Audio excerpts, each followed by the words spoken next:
Welcome to Fountainhead Forum 339. This is a tribute panel in honor of Ed Clark, who was a lawyer and our esteemed, he ran for governor in 1978 in California and got 5% of the vote, which is 5.5.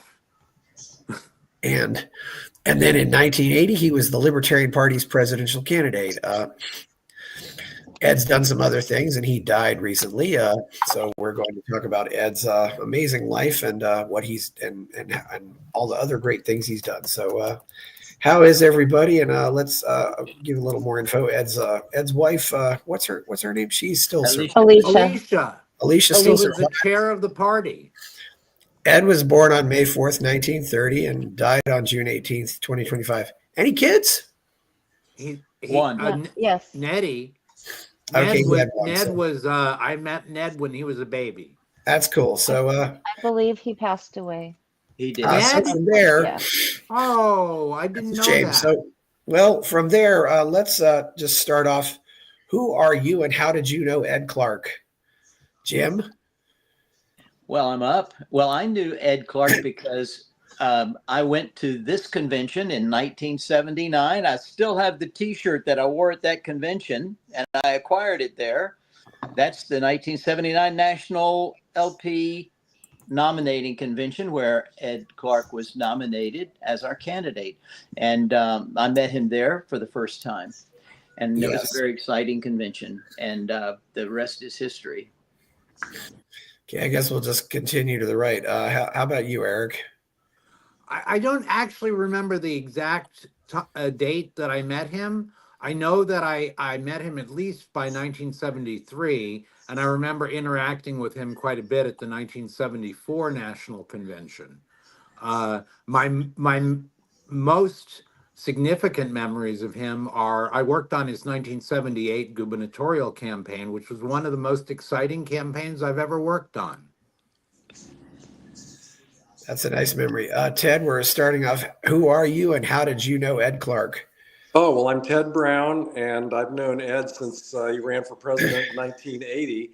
And I first saw him at the 79 National Convention in the Bonaventure Hotel in Los Angeles. I was a fairly new libertarian. That was the first convention I'd been to. I wasn't a delegate, so I just went in to see what was going on. And there he was right in the lobby talking to people. And I'm thinking, well, I sure couldn't do that with Ronald Reagan or Jimmy Carter. And here's the presidential candidate just chatting with people in the lobby of the hotel. Right. And I'm not sure if I met him at that moment, but I certainly met him many times since then. And then we lived in the same city, Pasadena, California, for many years. And I saw him all the time. I've got plenty of stories to tell and all, but that was the first time right back when he was running for president or being nominated for president.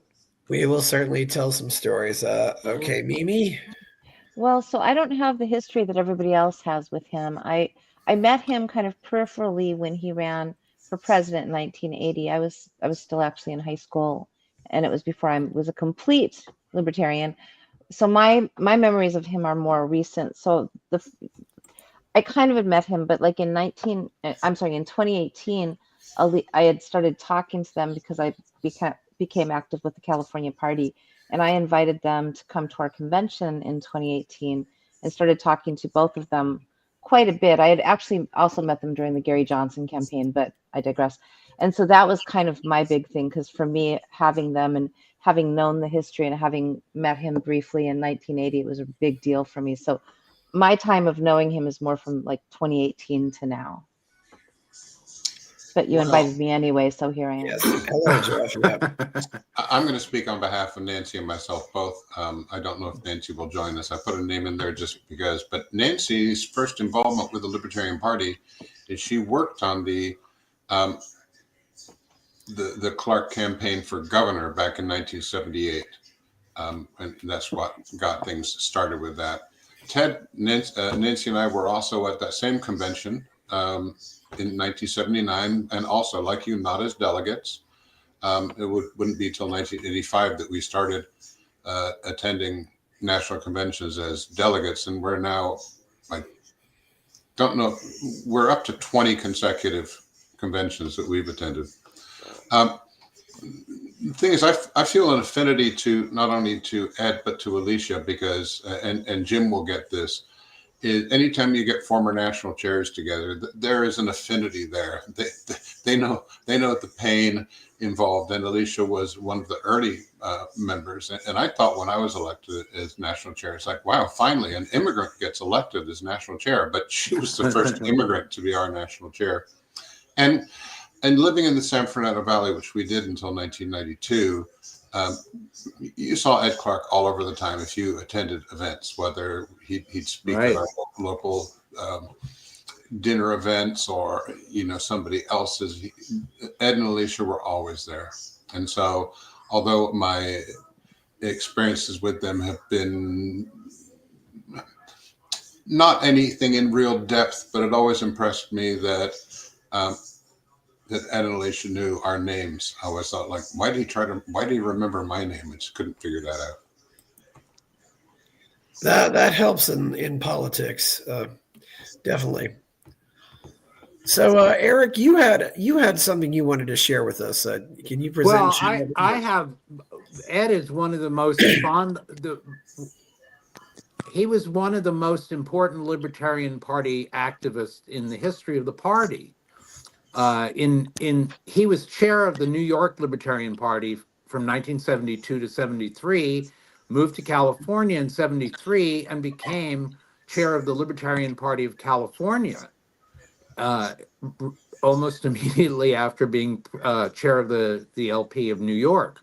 And I met him, I don't remember exactly when, but in 1974, I had my first argument with Ed Clark, and he was so cordial, so respectful in the argument. And I was really impressed with how open he was, how open-minded he was, and how willing to discuss things that we disagreed about. And he was one of the most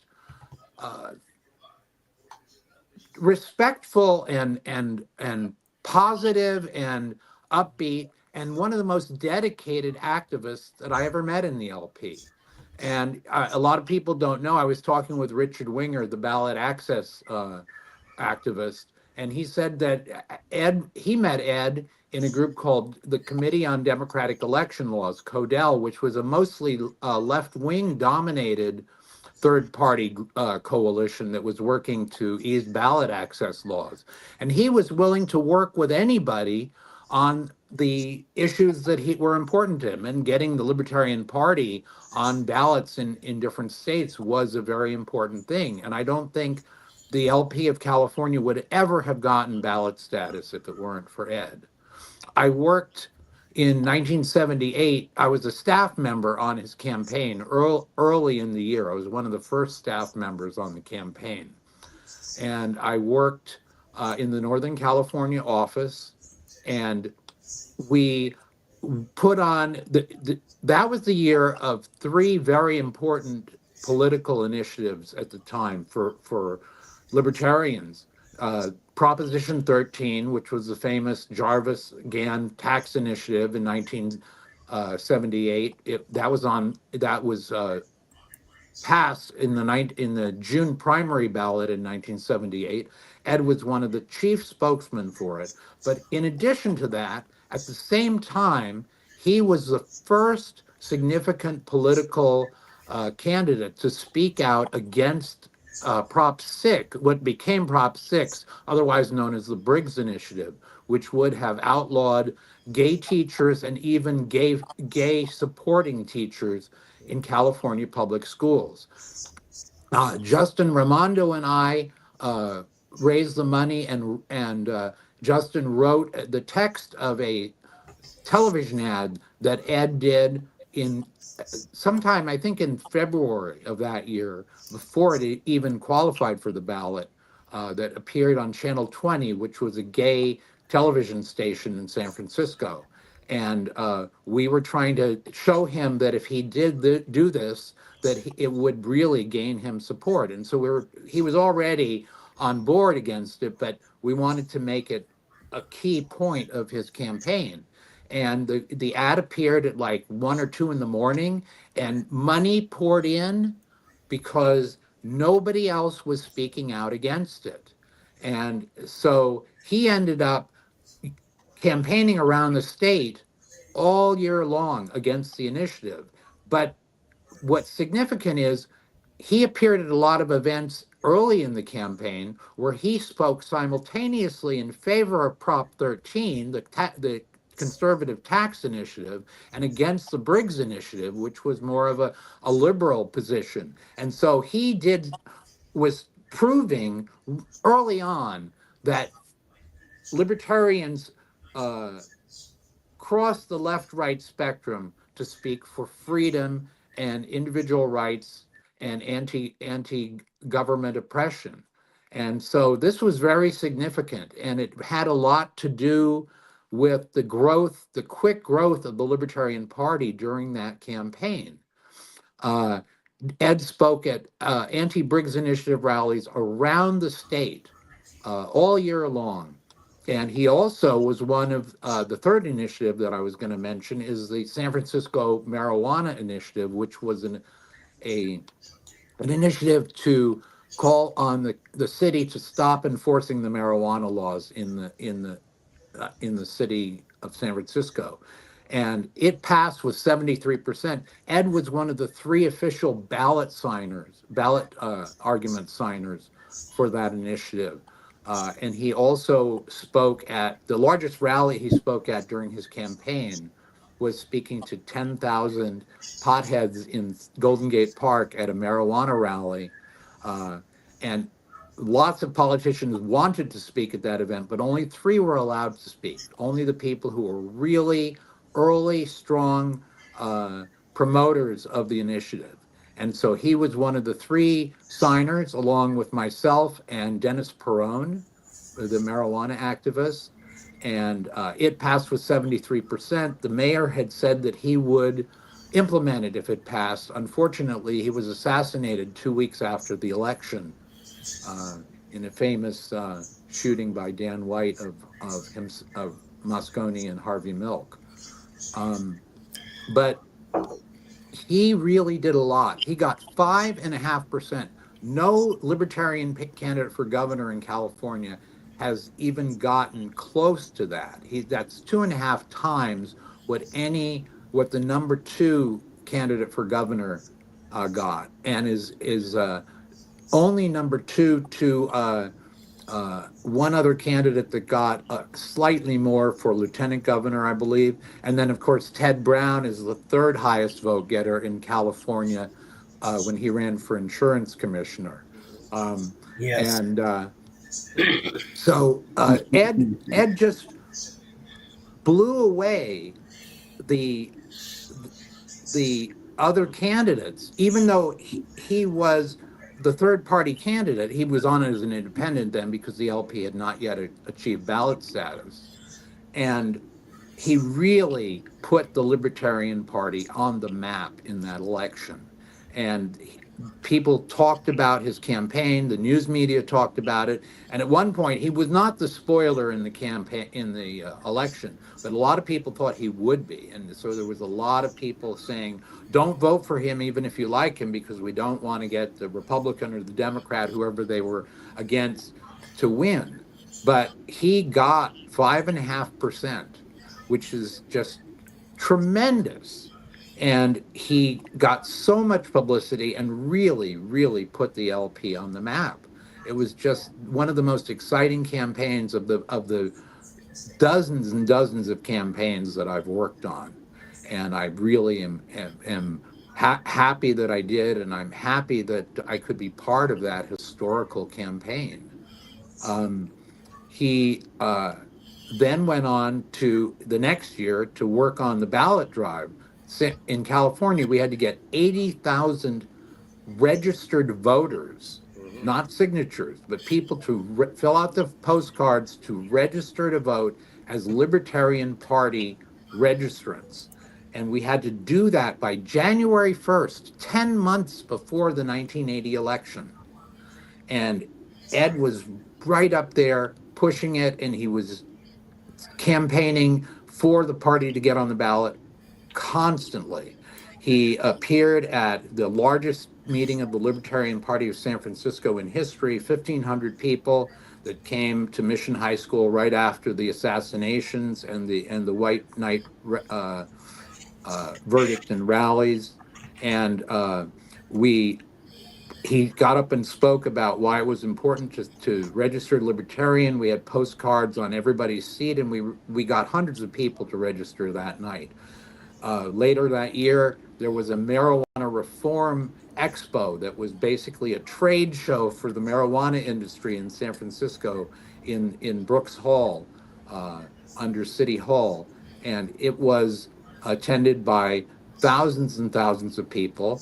And the only marijuana that was distributed at the event was at the giant Libertarian Party booth in the middle of the event, where we had a sign that said, "Free joint if you register to vote Libertarian."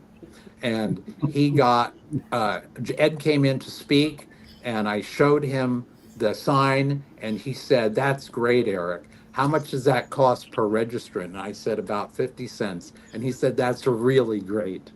And he was always very supportive of all types of ways to support libertarians of all stripes. And we got 1,500 registrants at that event alone.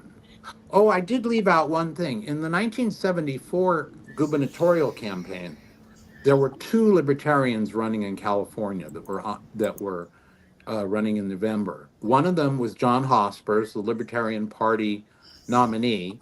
He had also been the nominee for president in 1972. And in 1974, he ran, but he was a write-in candidate, so he got limited exposure. But I was campaign manager for Elizabeth Keithley, who was the Peace and Freedom Party candidate. She had won a 4-way primary against 3 socialists as an upfront Rothbardian libertarian. And it was interesting because after she won the nomination, there was a 3-way split. Some libertarians said, "No, only Hospers." And some libertarians said, "No, Elizabeth Keithley's better." But I and Ed Clark and Elizabeth Keithley and John Hospers all agreed that both candidates were important to bring in libertarians in different ways and from different directions. And so Hospers and Keithley campaigned together, and Ed was one of the leading proponents of supporting both candidates. And that really impressed me, with the fact that he was so willing to push for libertarians to come in from all directions. And he saw the advantage of 2 libertarians running. Obviously, neither of them was going to pull the votes from the other to lose the election. But they both brought in a lot of people into libertarianism. And ultimately, the Peace and Freedom Party faction, the Libertarian faction of Peace and Freedom, most of them joined the Libertarian Party the next year. And that was Ed. He was just so strongly non-sectarian, a unifying force in the party throughout his lifetime. And I was so impressed with that. And when we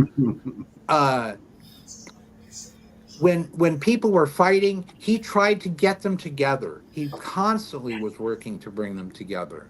And he supported all sorts of libertarian types to unify, to support the Libertarian Party and libertarian goals. And that was what was amazing about him. And, he was very respectable. He was, we used to tease him and call him, he worked for ARCO, the oil company, and we would call him Anarcho Lawyer. And even though I don't think he was an anarchist, but he thought that was cute. And I loved him. He was so good. And, I'm the director now of antiwar.com, and he was a strong financial backer of antiwar.com.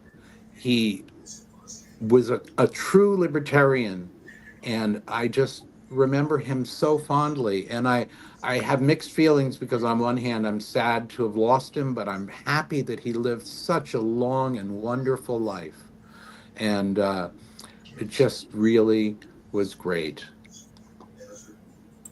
There's some background noise. Yeah, You want to mute? From me? I don't know if I'm not sure it's coming from somebody. No, I think it's from somebody else. I put in the chat that maybe people might want to mute when they're not talking. I I don't hear was any other picking up noise on around what me. you were laying down. Or solve the background noise. We had I just messaged Paul this morning because I knew he definitely had a connection to Ed Clark. Paul, welcome to the chat.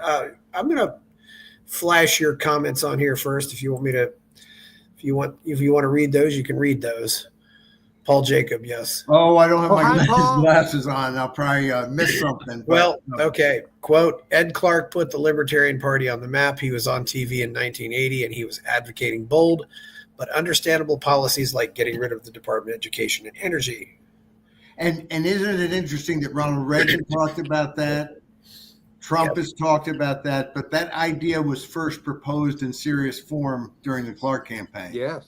Quote, great candidate, smart as a whip. He and Alicia were so kind to me throughout the turbulent 80s for me.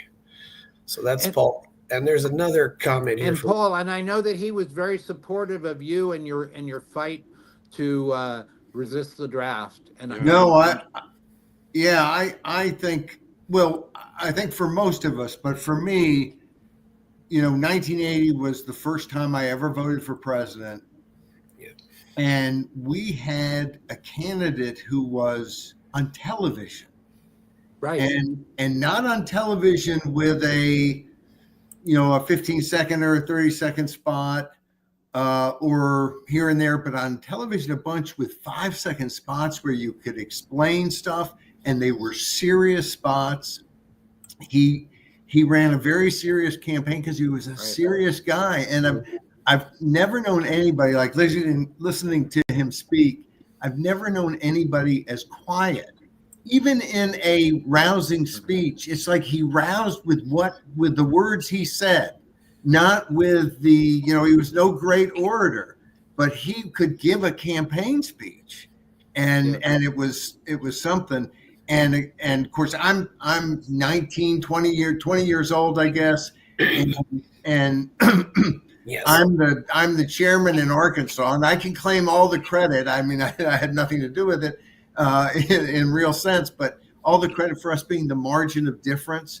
And libertarians were taken seriously. Like, I can remember being involved to some smaller degree all the way back to Roger McBride in '76, and people started to hear about libertarian, but he really did put it on the map in terms of giving it credibility. Yeah. These are serious ideas, and of course, 5 years later, I'm going to trial for having refused to register for the draft. Right. And I asked Ed if he would come testify, and of course, he says yes. He comes. And I want to tell the story of him, of his testimony, but I have to say first that when I think of Ed Clark, the thing that matters most to me than I think the most is the comfort that he brought my parents the night before the trial. Mm-hmm. He's at our house and we're sitting down and we're talking, and my parents, who were politically behind me, they wouldn't, my dad kind of said, I wouldn't do what you're doing. I would find some way to step aside, but which he kind of urged me to do. But he understood, and they understood, and they believed in ideas. I had a teacher who complained to my dad that, who's at fault? It's yours. You told him to do what he thought was right. But Ed Clark is sitting in that living room, and my parents are just so impressed with this brilliant man. And he's not just brilliant, he's a good guy. He's a great guy. And so that was so meaningful. The next day, I'm on trial, and he's testifying, and he's explaining the ideas behind libertarianism and the ideas that lead people to say, wait a second, you can't conscript somebody, and so on. And the prosecution then gets up and she decides she's going to go after him. And she tries all kinds of things. And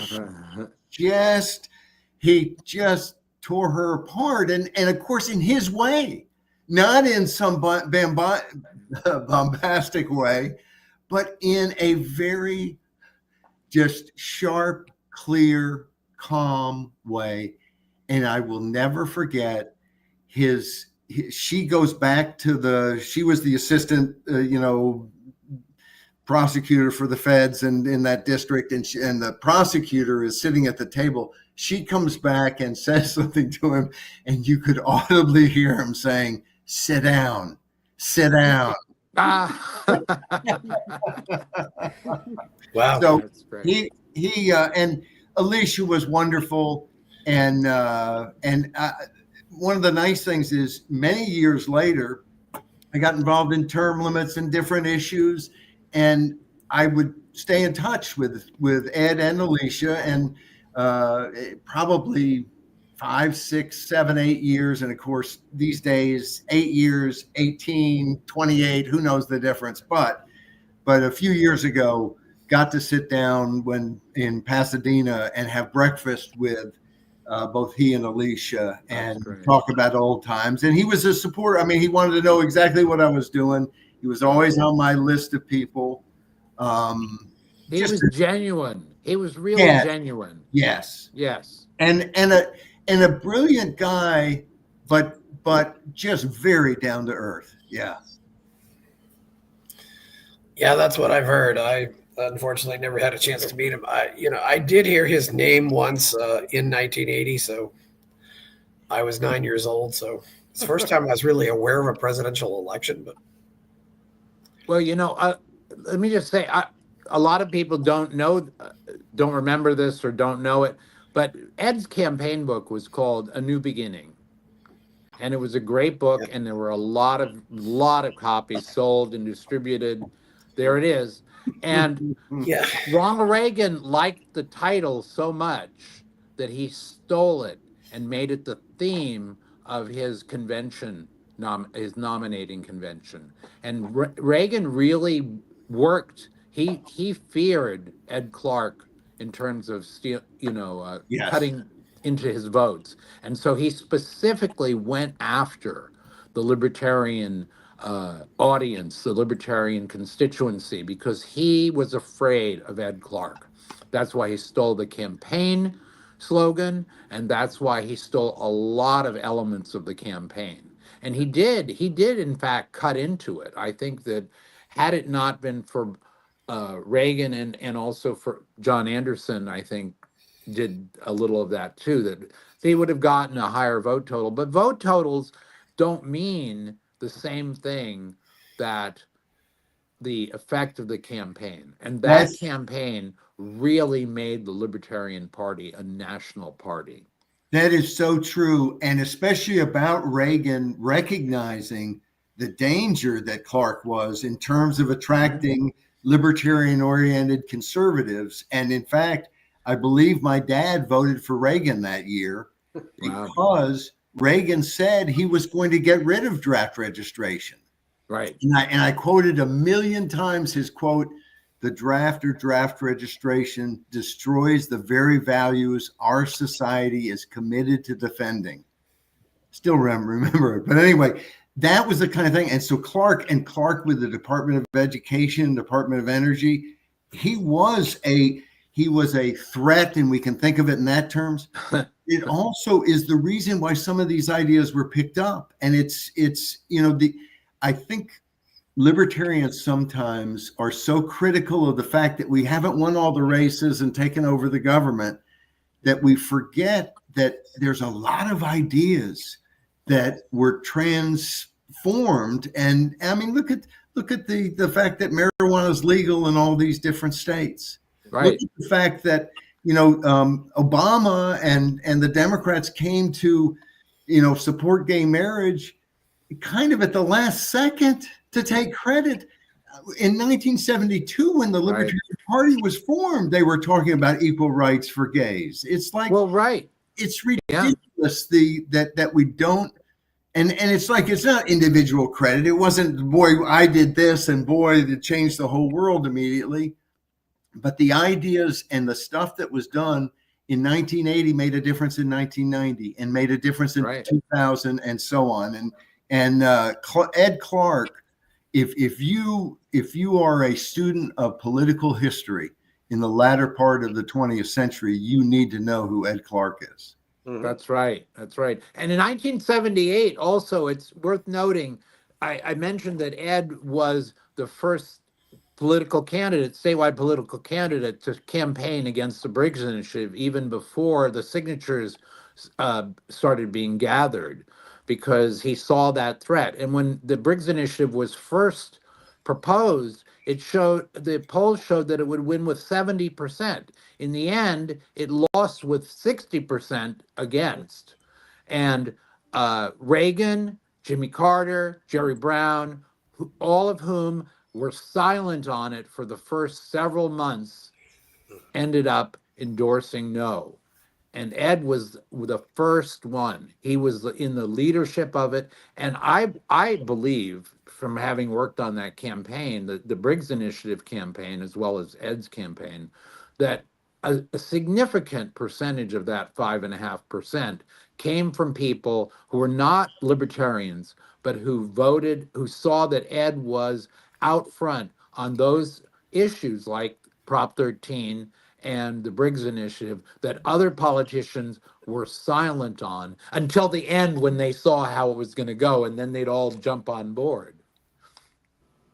No, and that's especially important when you're running as a third party candidate. The two major parties, they're going to do the math, and they've got all the analysts and consultants, and don't say that, and don't go over there, that could hurt you over here. But when you're a third party, you believe in things, you got to be out front talking about it. And sometimes you got to push the envelope. Mm-hmm. And what's beautiful is when you have someone like Ed Clark that goes and pushes the envelope, and no one can say, oh, this is some wild, crazy lunatic who has this crazy idea. He is so smart, and he can explain it so clearly. Yes. And he's so respectful. He just, he was a perfect messenger. He was a great libertarian. I really don't think the LP would be around today if it hadn't been for Ed Clark doing what he did.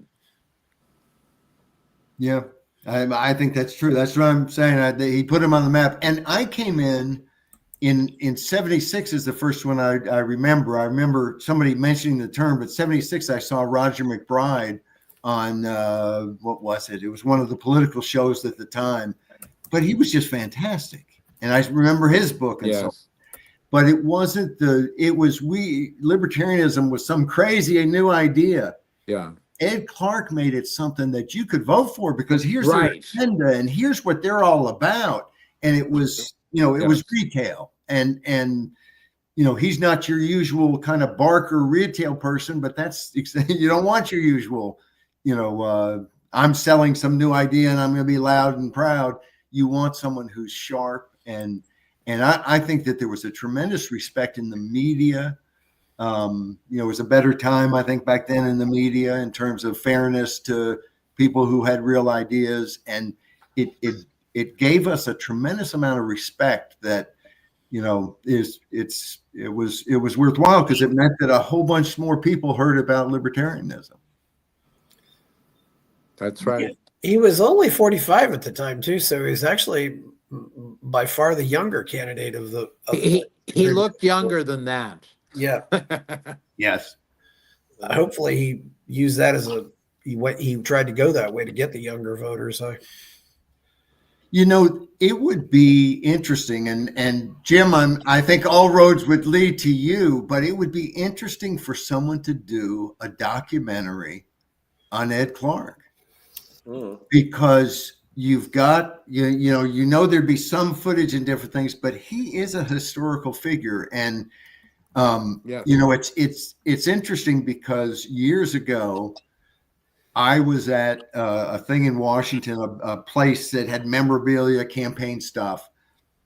and I'm probably going to forget this guy's name and before I get to the end of this, but I wanted to buy an Ed Clark. I just wanted to know how much it was. I had some at home. I didn't really want to buy it, but I wanted to buy an Ed Clark or see how much it cost for an Ed Clark button. And the guy said, Ed Clark, how do you know Ed Clark? And I said, well, he got 1 million votes, or nearly 1 million votes and 1%. And the guy said, well, who's the last person who did get 1 million votes as a third party candidate? And I'm old and I'm gonna forget his name, but I knew it at the time, and I told him, John, and I know it now, John G. Schmitz. He was from Southern California. He ran as an American Independent Party candidate in like 72. Yeah. And I was talking to John G. Schmitz. He owned the place he was a California Republican congressman, I think, and then ran as a American Independent. Well, anyway. yeah, Nixon, he was Nixon's congressman, and Nixon poured money to defeat him in the primary, and that's when he decided to run for president. That sounds exactly right. And the truth is, he had some tiny impact, but his impact compared to Ed Clark's is even tinier, in the sense that Ed Clark, by putting us on the map, libertarianism has been a hot topic. And it's not front page every day. Here's the latest thing, it's a war or something else that's going to be there. But it's been an issue. It's been an idea. It's been a movement for decades. And that means that a lot of people have heard it, and its impact is much more, I think, on affecting how the left deals with things, how the right deals with things, than how we govern, because we're not governing. But that doesn't mean it's not a big effect. And I think making, Ed Clark is someone who has a place in history, and we would be smart to secure that, help secure that for him.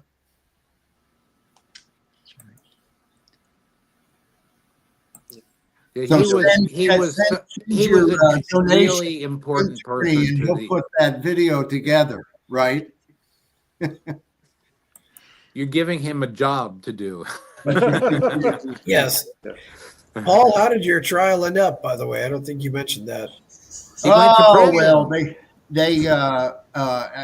another LP presidential candidate, Ron Paul, also testified at my trial. They found me guilty. I went to jail for, I think it was the longest, probably the longest of anybody then. It was 5.5 months. Short amount of time compared to the other people I was in with, for the most part. Yeah.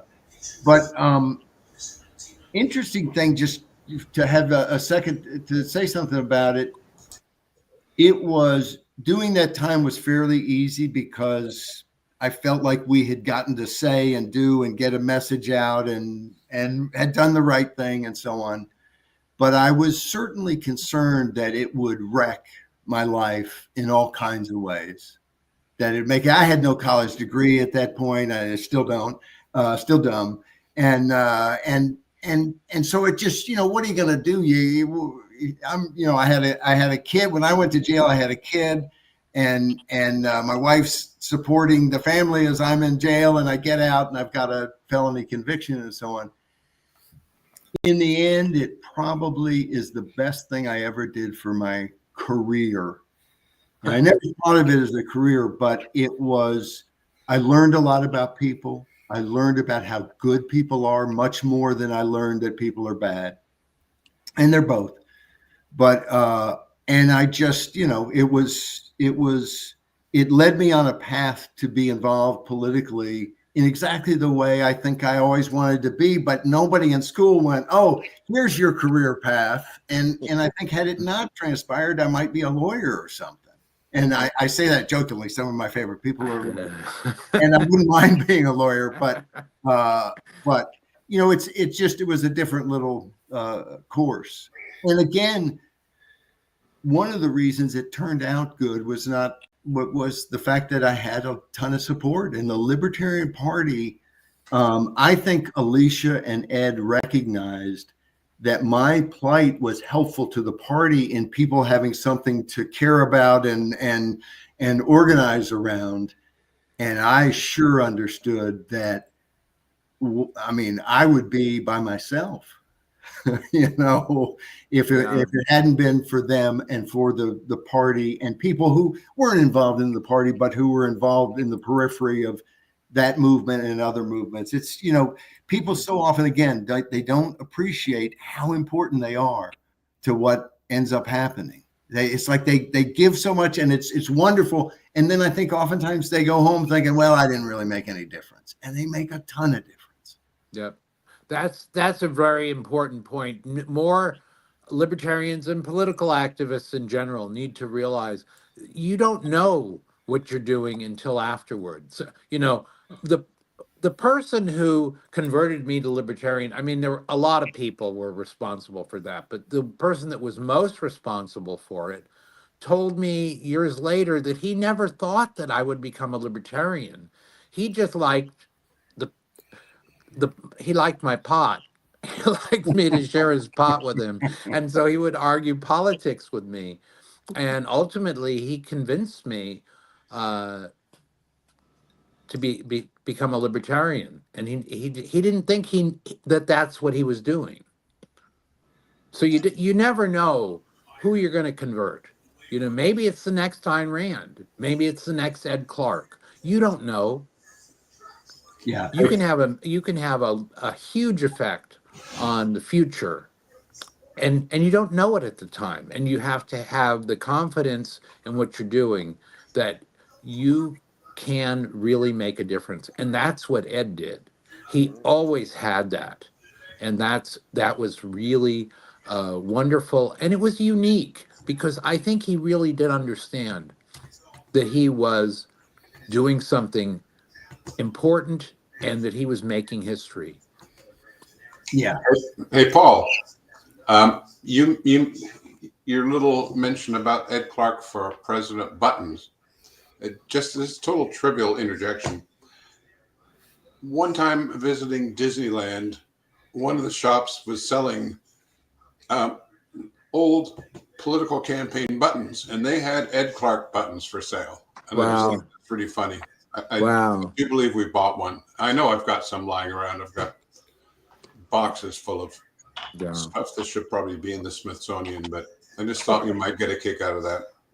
I went down and there it is. I went down and put on my T-shirt. I have that button. My Ed Clark T-shirt from many, many years ago, and it was very tight, let's just say, but it fit. I got it on. Seems as though the LP was maybe trying to use green instead of gold back then, or what? It was. That green was a good choice. I think that green, when some people, when they first saw it, they said, "Oh," but that green really stood out compared to all the other political signs and buttons and such. It's a good choice. They formed a whole party to take that away from us. That never thought about that.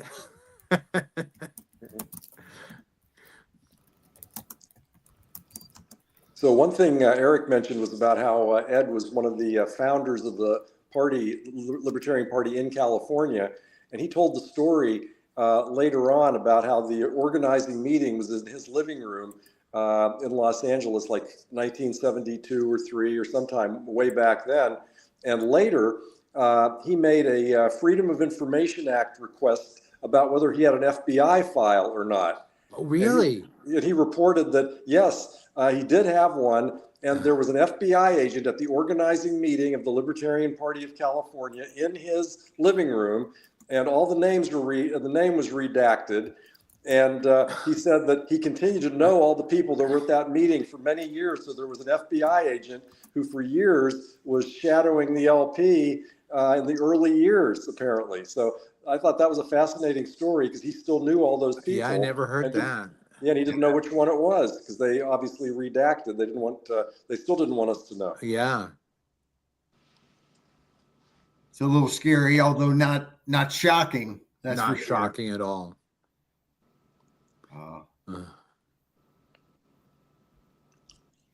I think I also remember being in college in 1978 and getting, I think it was LP News. It may have been one of the other publications, because I remember we got Students for a Libertarian Society, a bunch of different stuff. There's a lot of great things going around, but getting the newspaper that had that 475,000 or 485,000 votes in California for Ed Clark, and all of that, there was just this sense that things were changing, and of course Reagan did, really plant his flag in that whole. I mean, he was talking about, the government is not the answer to everything, and I think there were a ton of people who liked Ed Clark a whole lot, millions of people who voted for Ronald Reagan, who knew Clark was there, who just I can't take the risk that my guy doesn't win, and Reagan is pretty darn close. They're not that much different. And of course, they're different in some ways, but they were right for the most part, that they wanted to go the right direction. And I think oftentimes our impact's going to be pulling the guy that they end up voting for further in our direction. Yeah. Well, that LP Reagan News, was Paul, was Reagan, the first one that I ever saw. Oh, when I joined joined as an LP member when I was a college freshman. First issue they sent me was that LP News that said Ed Clark got all those votes for governor of California. Oh, and Dick Randolph had been elected to the Alaska state legislature. I said, wow, I joined the right party. These guys are doing really well.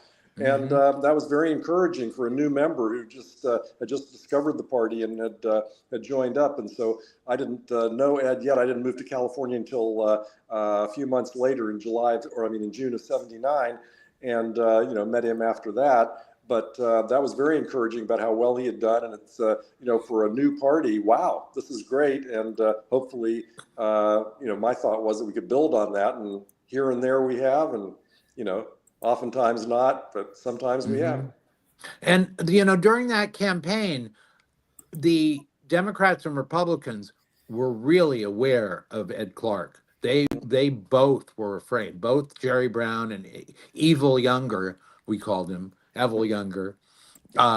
They were both trying to go after his votes and they didn't attack him, but they tried to co-opt his views. But of course they couldn't, because he was too radical, really, for them. And so they were really not successful at that. Reagan was much more successful in 1980 trying to co-opt the Ed's campaign, and he really went after him. I mean, Reagan tried to go after the Libertarians as soon as he got out of the governor's office in 1975. I was one of the people at Reason Magazine who interviewed Reagan, and Reagan was really trying to convince people that he was a libertarian, because he saw the future of the libertarian philosophy, and he feared libertarian electoral success. And that's why he used that term, didn't he? Yeah. Oh, yes. Yeah. When we interviewed him in 1975, I said I knew Reagan's former chief of staff, and he set up the interview, and we interviewed him for an hour and 40 minutes, and he constantly was giving all these examples of how he was really a libertarian, and how the basis for the conservatism that he supported was libertarian. You can read that interview in the archives of Reason Magazine. It was an interesting interview, and Jerry Brown was doing the same thing. And I wrote an article in that same issue talking about how Jerry Brown was going after the libertarian constituency, and they were both trying to. They saw it as a significant wave of the future, and they wanted to co-opt it. Well, Reagan back then, if you look at how the Republicans have developed since then and how they are currently, he was a libertarian compared to the Republicans. Well, it's today. true, It is true. It is true. And was it Reagan who said that libertarianism is the heart of conservatism? Yes, that's exactly. He said that in that interview. Right. I couldn't remember the quote, and thank you, Paul. Yeah. If only he'd been sincere. That was the problem. Well, he was. There were a lot of things about Reagan that were, very libertarian, and he had,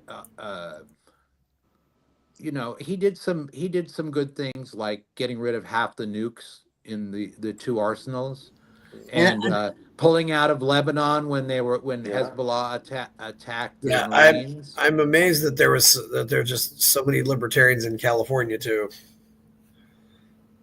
Well, you got a grade, I think, on a curve if you're talking about presidents, because you It's can true. you can It's find them true. crossing the line. Yeah, because the curve, they're all below the libertarian line on that curve. So Right, because Well, people and were doing a retrospective of Jimmy Carter when he died, and people forgot about things that he did, like pardoning draft resistors and He pardoned deregulating the me. trucking and rail industry and things like that. I mean, and airline industry and all that. And people didn't even remember that. He was probably more libertarian in some ways than Reagan. he fought more with that Democratic Congress than Reagan did. Yeah. Yeah, that's no, it is interesting. It's you can look at any of these folks and point out lots of bad stuff. I think of Reagan. I mean, he pledged that he was going to get rid of draft registration, then kept it and prosecuted.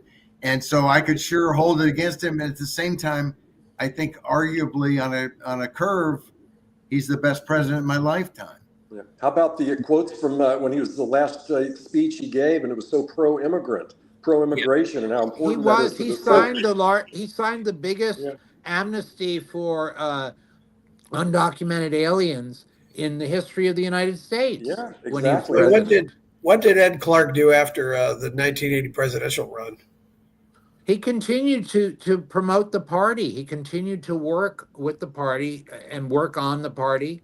And of course, Alicia became national chair in 1981.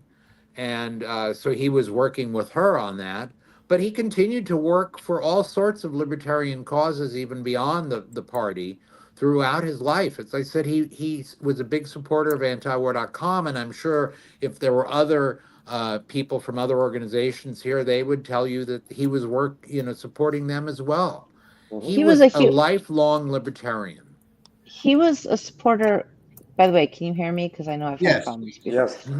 He was a supporter all the way into the later part of his life. I mean, where I knew of him, I had met him peripherally, like I said, but like starting in like 2016 for the Gary Johnson campaign, he was very supportive of that. I mean, Ted, I remember Ted not bringing Ed, but bringing Alicia to some of the rallies and things. But he supported both of my campaigns when I ran. He came, I asked them to come to the 2018 convention where, I was running for chair, and they were there. And Alicia even told me that they talked about it. They couldn't leave until they could actually vote for the chair, which made me cry, actually. That's great. It was just, so they were still, I mean, and Alicia, now, I mean, she's older than Ed, actually. And I've spoken to her since. I'm sorry? I would thought he was older, and I was wondering if anyone knew kind of how Alicia's doing. She's 97, I think. Yeah. Wow. 97. She's older. Wow. And I talked to her. I called her after Ed passed and, offered to help in any way I can. And she told me, she's not doing particularly well either, so, I mean, she's 97 and she's heartbroken. And so, but I stayed, yes. so I was in touch with them and this is really sad. So I had invited them to the 2022 convention and they came, and I think that was his last outing, really, because that's when he started getting sick. Yeah, because they were at the 50th anniversary party in Colorado. I saw them there. Yeah, and that was in 2021, August, I believe. And what was really sad is their son, Nettie, had died of COVID not long before that. No. That was their only son. And Yeah, that was that's very what sad. earlier. Mimi had sent some photos my way, so I'm going to share those photos. I think these were all taken by Ovens. Mimi, is that correct? I think yes, except for one that Ovens is actually in. But yeah, I was looking through my own photos, which I know I have them somewhere, and I couldn't find them, so I reached out to Ovens. So these are Ovens, and she's actually in the chat as well. Yes, she is. I'm going to present these. Hi, Ovens. Yeah, I'm going to present these and see if I can. Yeah, so it's But while you do that, I just want to say, I mean, Yeah. I my heart breaks for I mean, the Oh, two of them, I mean, they're just wow. at the end of their lives. I mean, they were still just they were active. They were, they were still. Alicia was still driving up to, their mountain cabin, up until Yeah. like 2022. They were super active, and and she's heartbroken now. Yeah. This is Oh, this looks like it's from recent. I don't like saying it, but he kind of reminds me of Soros in this picture. But That's from the 50th anniversary of the LP, yes, and yeah. they that's they that is loved each other so much, and you could really see that. yeah. They Yeah. were such a wonderful couple. Yeah, they didn't get married till they were like in their early 40s, and they hadn't Mhm. been married before. So they took them a while, but they found the right one. Uh-huh. Absolutely. And they were They're in still their married for 90s. almost 50 years. So Yeah. yeah. They look great. Alicia, absolutely. I mean, she still looks, I mean, last time I saw her in 2022, she still looks amazing, and Ed as well. So that's kind of my, so mine, like all of you guys, which by the way, I've read his books, and I remember him from when I was young, but I didn't really know him until the later years, but it still made such a impact on me, that I mean, the fact that they supported me just like made me really humble, actually. Yeah. But they were still supporting causes, candidates until, very recently. Yeah, they were always willing to help out, like in Pasadena, where they lived, and so did I. Every 2 years, up until 2010, which was the last year we could really run candidates in California, because top two came in after that. They were their first stop. Every election, I went by their place first to get them to sign the candidate petitions on like Saturday morning at 10 a.m. Yeah. And they were very cordial. They would sign like 10 petitions or something, offer me a cup of tea and everything, and we're always very enthusiastic about the various campaigns. I'm so glad there were so many candidates promoting the cause, and always supporters of the party, 100%. Yeah, Avens wants to come on for a few minutes. Someone let her on. Hi, Avens. I'd like to point out that you requested Hi, me to Avens. come on. Tell us who you are and how you know Ed. I'm Avens O'Brien, and honestly, I only met Ed a couple of times at like the later events, like the 2018 and 2022 convention, and then at the 50th anniversary thing in 2021. So I only knew Ed through everybody else's stories, including Eric's, who told me some great stories for the memorial tribute piece I did at the LP California convention just this past weekend. But I mean, my parents had loved the Ed campaign, like the Ed Clark campaign, and so like I just knew Ed for who he was, like, as a figure. And then I had the joy of taking a bunch of pictures of him and Alicia at some of these events and conventions. So that can segue neatly into you showing those photos if that's what you wanted to do. Yes, I just need to make sure that showing. I just want to make sure get this thing to work. Sometimes it's kind of annoying showing Technical difficulties via Libertarian. Here's another photo. This is at the lake house. There's Joe. Who is that? Fishman on the left? Yeah, it's Dan Fishman and Joe Jorgensen and Alicia and Yeah. Ed. Oh, Yeah. that's So great. yeah, there's a lot of photos here. Yeah. I would have recognized him immediately from in those pictures. The only thing that really looks different is a few wrinkles and the white hair. Yeah. But that's Ed Clark. It's funny because I take photos of people. It's interesting to see. Like I went through for the tribute that I wrote. I went through and like looked at all these old pictures of him, and I was like, wow, like that. Like I could like perfectly see how he had morphed from who he was to then. Like it's just that hair. Right. And there's Avens, and you're looks like you're taller than he is, Avens.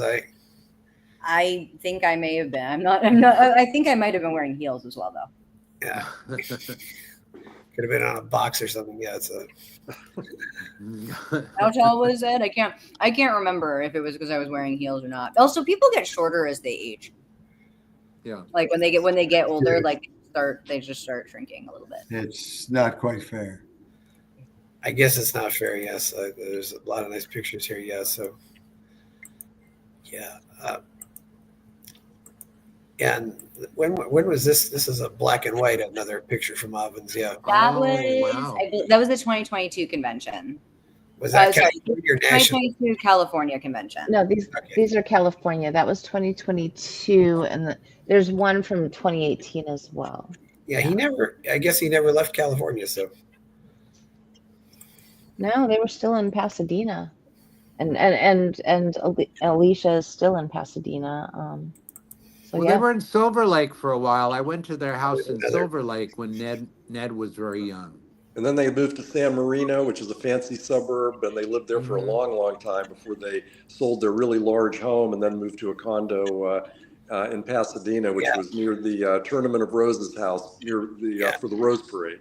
here's Ed Solo. Yeah.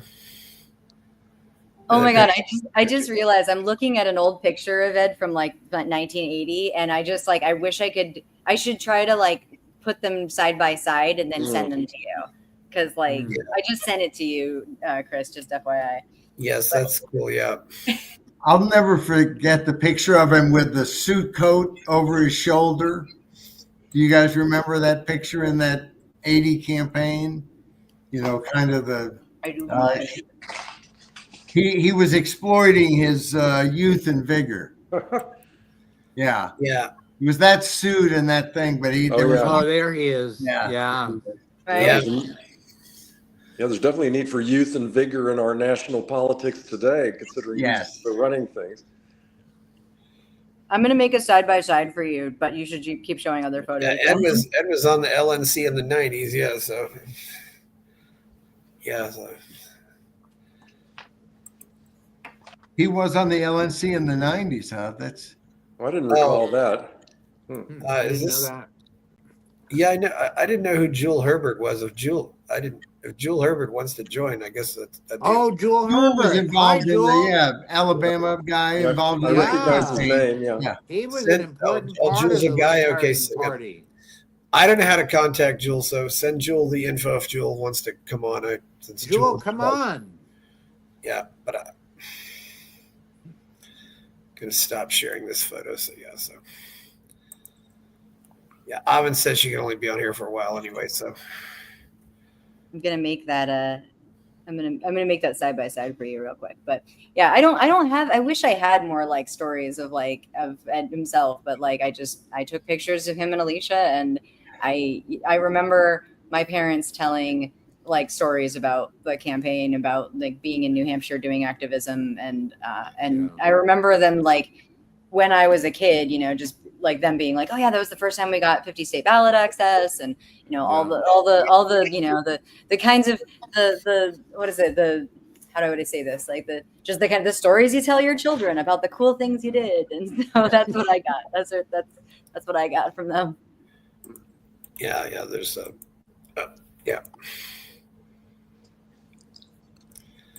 there's a lot of interesting things here that have happened.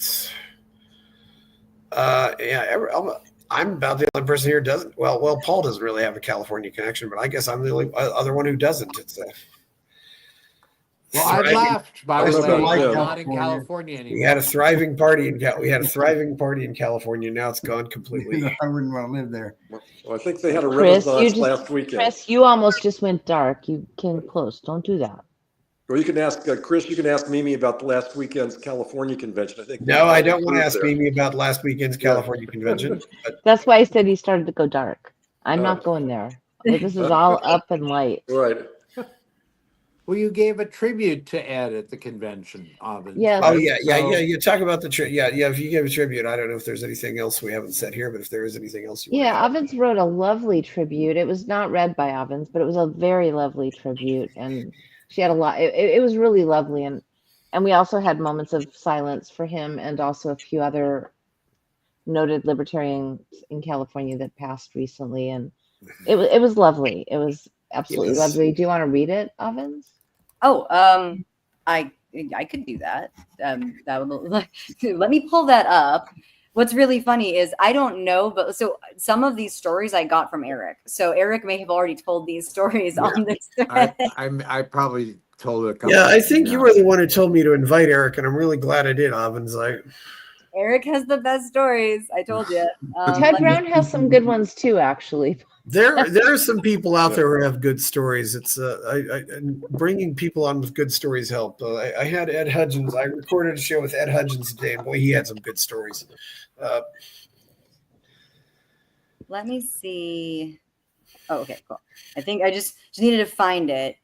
And okay, yeah. So would you like me to read what was said at the it's about 600 words, so I don't know how long. Yeah, fine. Yeah, we got plenty. That's not long at all. Okay. Yeah. So all right, this is what we read at the California Convention. Also, I'd like to point out, because this was great, is that at the California Convention, not only was this read, but then Joe Dean and a couple of other activists actually brought up like Clark for President signs and Clark for Governor signs that they actually like basically paraded in front of everyone right during it, which I wasn't expecting. It was really impromptu, and it was Joe Dean, Mark Hinkle, and one other person. But yeah, that was great because those were all of a sudden up there, like all of the green signs. It was and, so great. It was That's really great. good. protest, except it was a pro protest. Yeah, that was a really good moment at the convention. Actually, it was really special. Yeah. Oh, that's wonderful. So they paraded with those. This is what I read. By the way, hi Jeffrey. Well, what somebody else read that you wrote. Yeah, So Jeff I had to wish take a break. I but would he's have back. liked it better if you read it, but go ahead, read. You're reading it now. All good. So, when reviewing a life that spanned nearly a century, Ed Clark's work in the Libertarian Party was a sincere effort to balance the practical with the principled and show voters a better option. Libertarians today still have much to learn from his life. He died in June of this year at the age of 95. Though he was best known for his presidential campaign, he and his wife Alicia also served on the Libertarian National Committee several times, and he was chair of the LP of California from 1973 to 1974. He worked tirelessly with and among other third parties for ballot access and media attention, and those who worked alongside him often described him as calm, reasonable, deliberative, and open to changing his mind.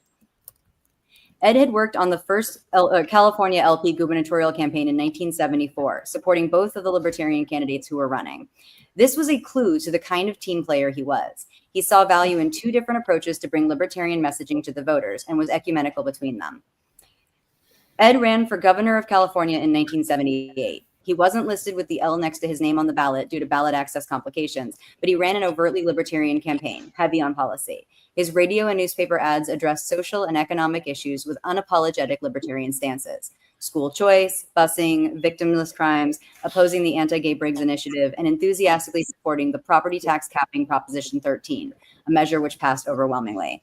This was a key aspect of Ed's strategy. He showed that libertarian ideals were clearly tapped into the pulse of the public, and he was even described in a feature story being favorably compared to JFK and Bill Buckley. His gubernatorial campaign won 5.5% of the vote, and his raw vote total of nearly 378,000 is our highest number of votes any libertarian has won in any governor's race to this day. 2 years later, Ed became our party's presidential candidate and published a book called A New Beginning about his vision for the campaign. This campaign was again a chance to prove this balance between the practical and the principled. Ed was a corporate lawyer. His running mate was David Koch, a wealthy oil magnate. They were respectable candidates, but when ballot access in California required at least 80,000 people register as libertarians, Koch funded an extra large booth at the cannabis event, and libertarians handed out thousands of free joints to people as they filled out the voter registration postcards as a libertarian. The party was less than 10 years old, and this was only the third presidential ticket, yet the Clark-Koch name was on the ballot in all 50 states. They won over 921,000 votes, gaining just over 1% of the total. The result was our highest vote total for decades to come, yet was disappointing due to competition from a moderate independent candidate with better name recognition. Former Congressman John B. Anderson pulled in 6.6% of the vote. Reagan took influence from Clark, his inaugural speech headlines taken directly from Ed's book. Ed's influence on the LP went far past his time on the Libertarian National Committee or his candidacy for governor or president. He continued to work behind the scenes within the LP throughout his life, and he is remembered by many for his sincerity, his sweetness, his openness, and his commitment to nuance and practicality alongside principle. He believed truly in the idea that if libertarians can meet people where they are and have thoughtful conversations, most everyone is ripe for converting to the cause. His campaign also amplified a certain amount of soul searching within the party, and what followed were debates, articles, speeches, and campaigns by various factional representatives and activists who wanted to determine where we go from here.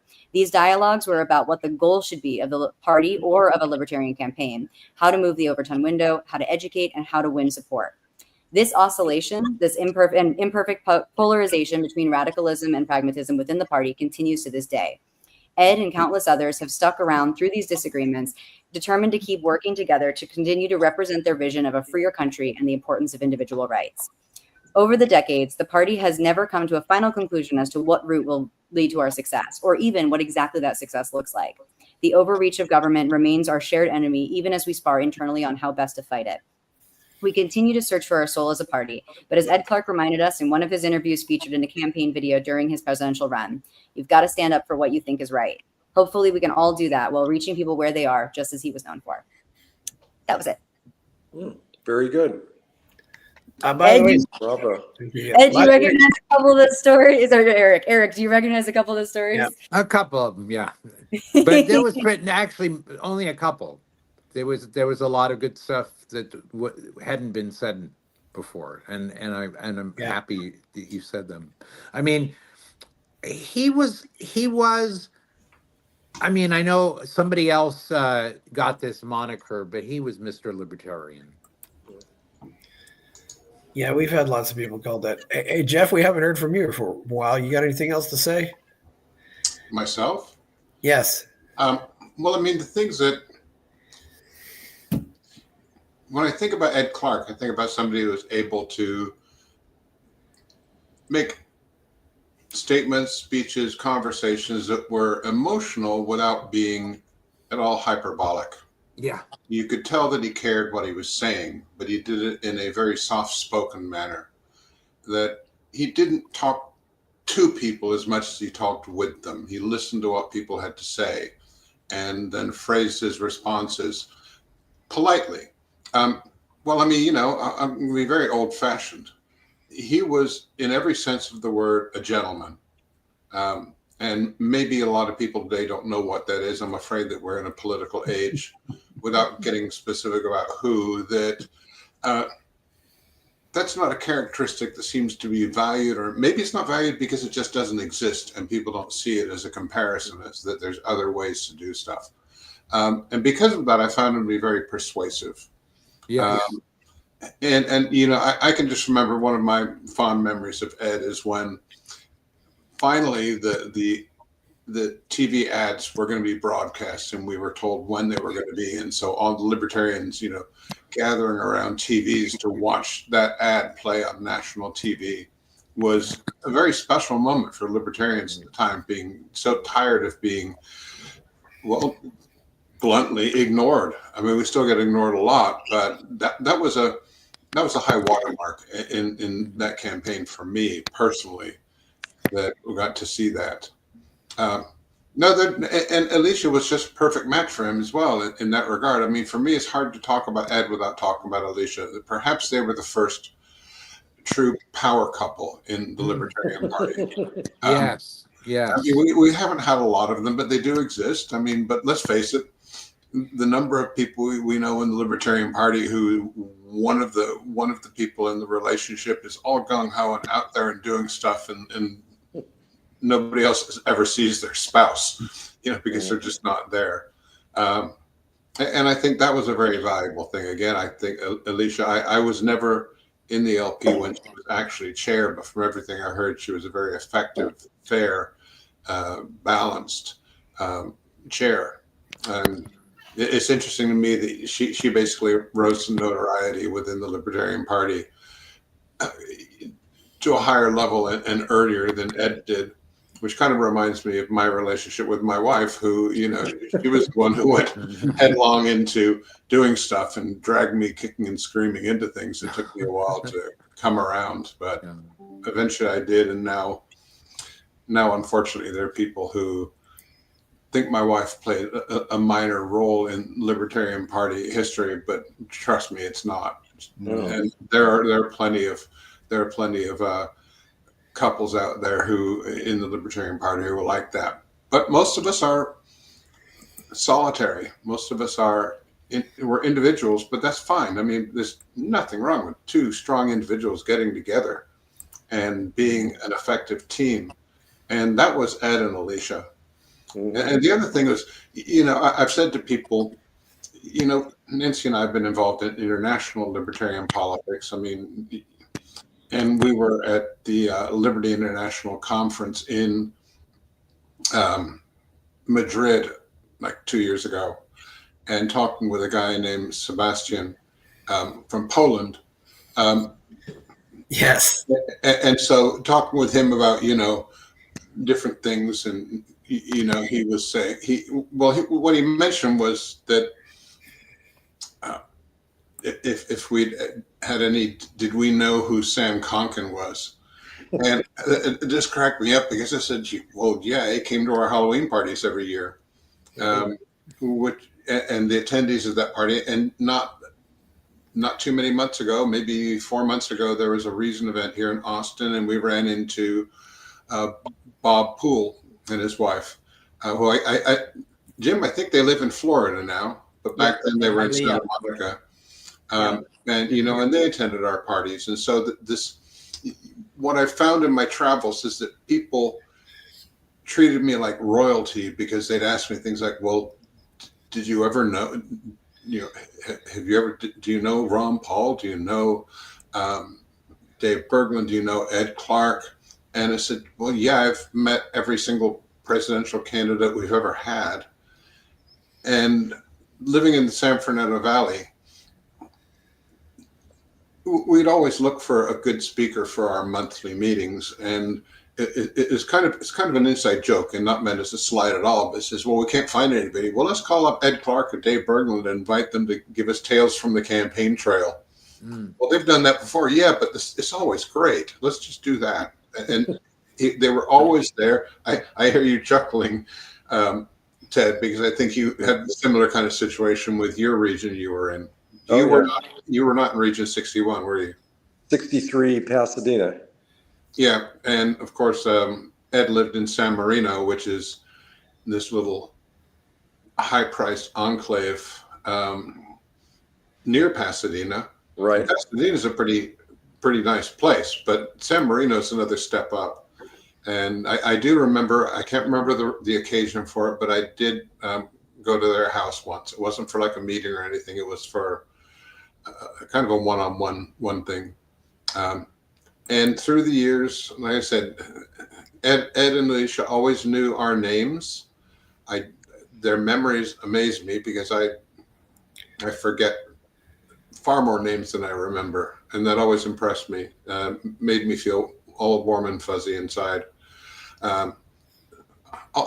If the guy's got any faults, not only do I not want to hear about them, but I'm just not aware of them at all. I think he was just a truly wonderful man. Yeah. Ed was, can I just say, one of the things, with the possible exception of the lawyer on the other side in Paul's trial, I don't think you could find somebody that did not feel respect from Ed. I mean, he was not a disrespectful person in any way, and you always felt like you were important to him, and that was really amazing. I in my life, I've never met very many people who I could say that about. Yes, Paul Jacob had to go. I wish he could have said goodbye. But yeah, Ovens, I guess you got to go too pretty soon, right? Is that? Yeah, I should. I have a bunch of work to do, but I forgot this was going on. I was like, oh, I have to stop in. Yeah. So. Well, I'm glad you popped in, Ovens. It's always good to see you. Always see good to you. see every single person here, like all of you. It's lovely. It's lovely to be among this group of people because you are all fantastic and you do great work for the party. And thank you. Thank so you, much for Albans. everything you have done. Thank you.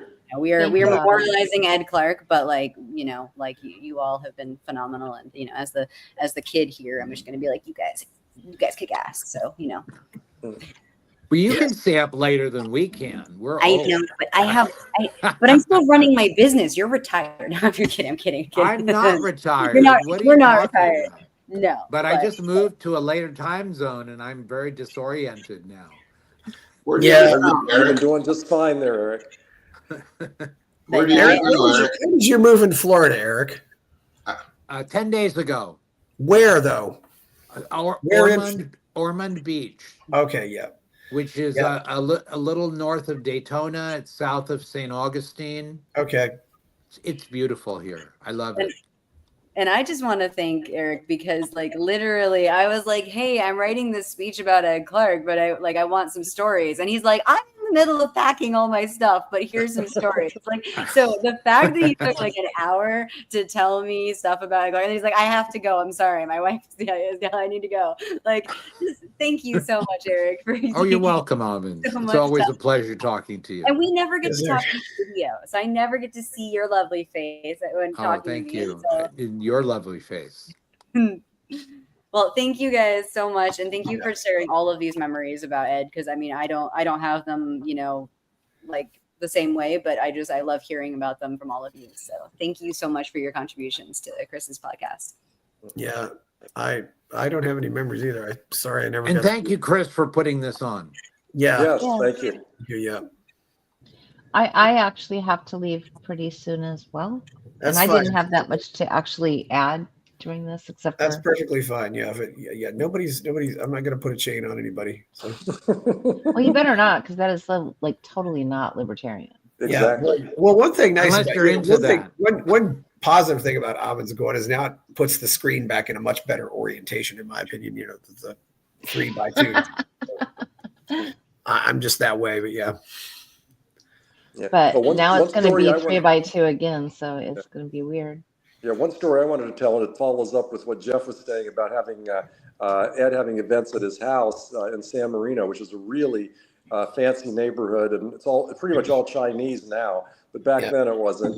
And this was probably back in the 80s or 90s, and he had the party, like a party for all of us, and another libertarian who also died this year, Bob Weber, attended. A very nice fellow, and he drove a rather ratty-looking pickup truck with a camper shell on it, and all the other cars on Ed's street were all these fancy pants cars and beautiful cars, and then here was Bob's pickup truck.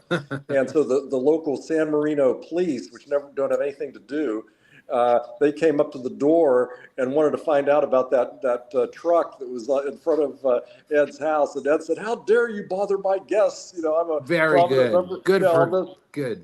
Yeah, he wanted to That's search the great. truck. And then Bob said, "Well, thank goodness the guy didn't search my truck because he had a catch of rifles in the back of that truck."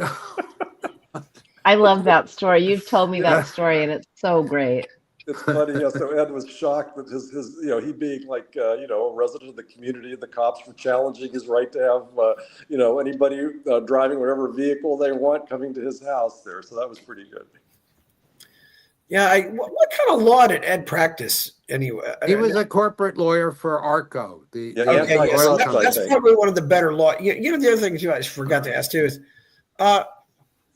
since I love to ask these what ifs, what happens if Anderson is not in the election in 1980? Well, we would have done a lot better. We sure would have. Yeah. That was a really big issue. Yeah, it was Anderson was running in the Republican primary, and all of a sudden I think that he actually saw the fact that Ed was doing so well as an opportunity for him, and that's one of the things that made him decide, oh, I'm going to just go and try this.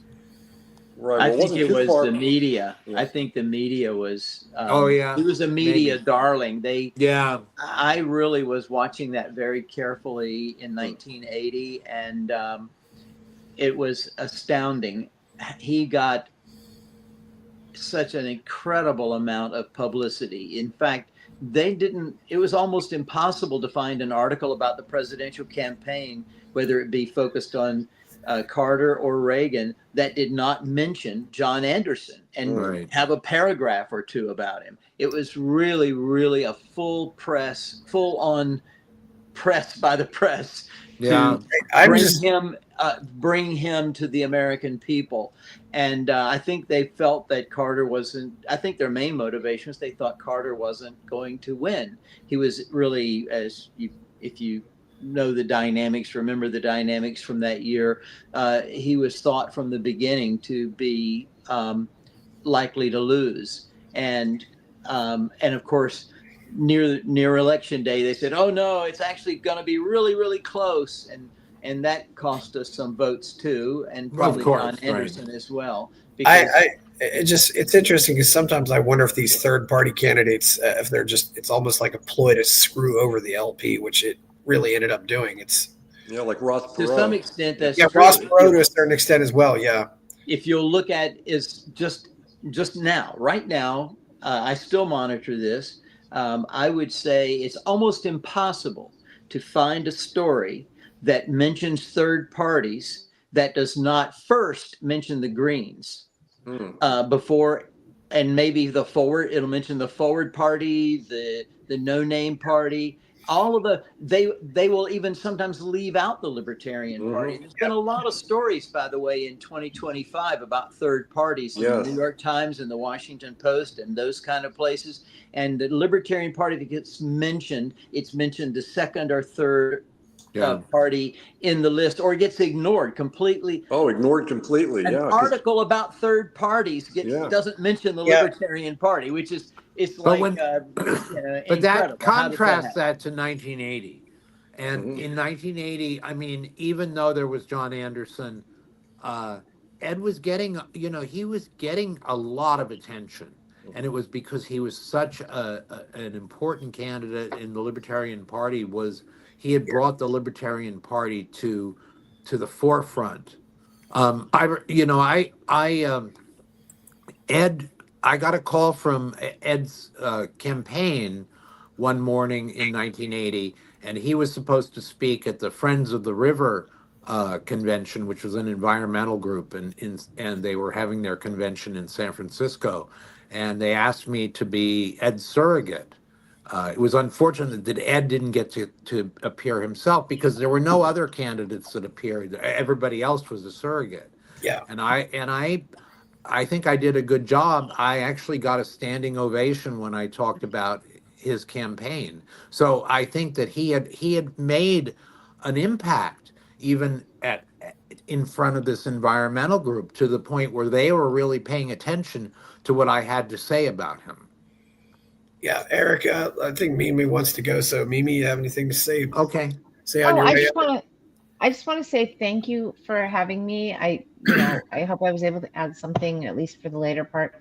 I've really enjoyed listening to everybody else and their stories. It's, stuff that I kind of periphery knew about, like way back when. But this has been really lovely. And Chris, I just want to thank you for doing this, because this has been, something that I think is needed, because it brings us back to what kind of jump-started the party in the first place. And I'm really happy that I was able to be involved in it. And I love, all the guys that are on here, all of them. And they're all guys now. I love Avens too, but she's gone. But I love you all. And I hope everybody has a great night. And I'm going to get going. So bye.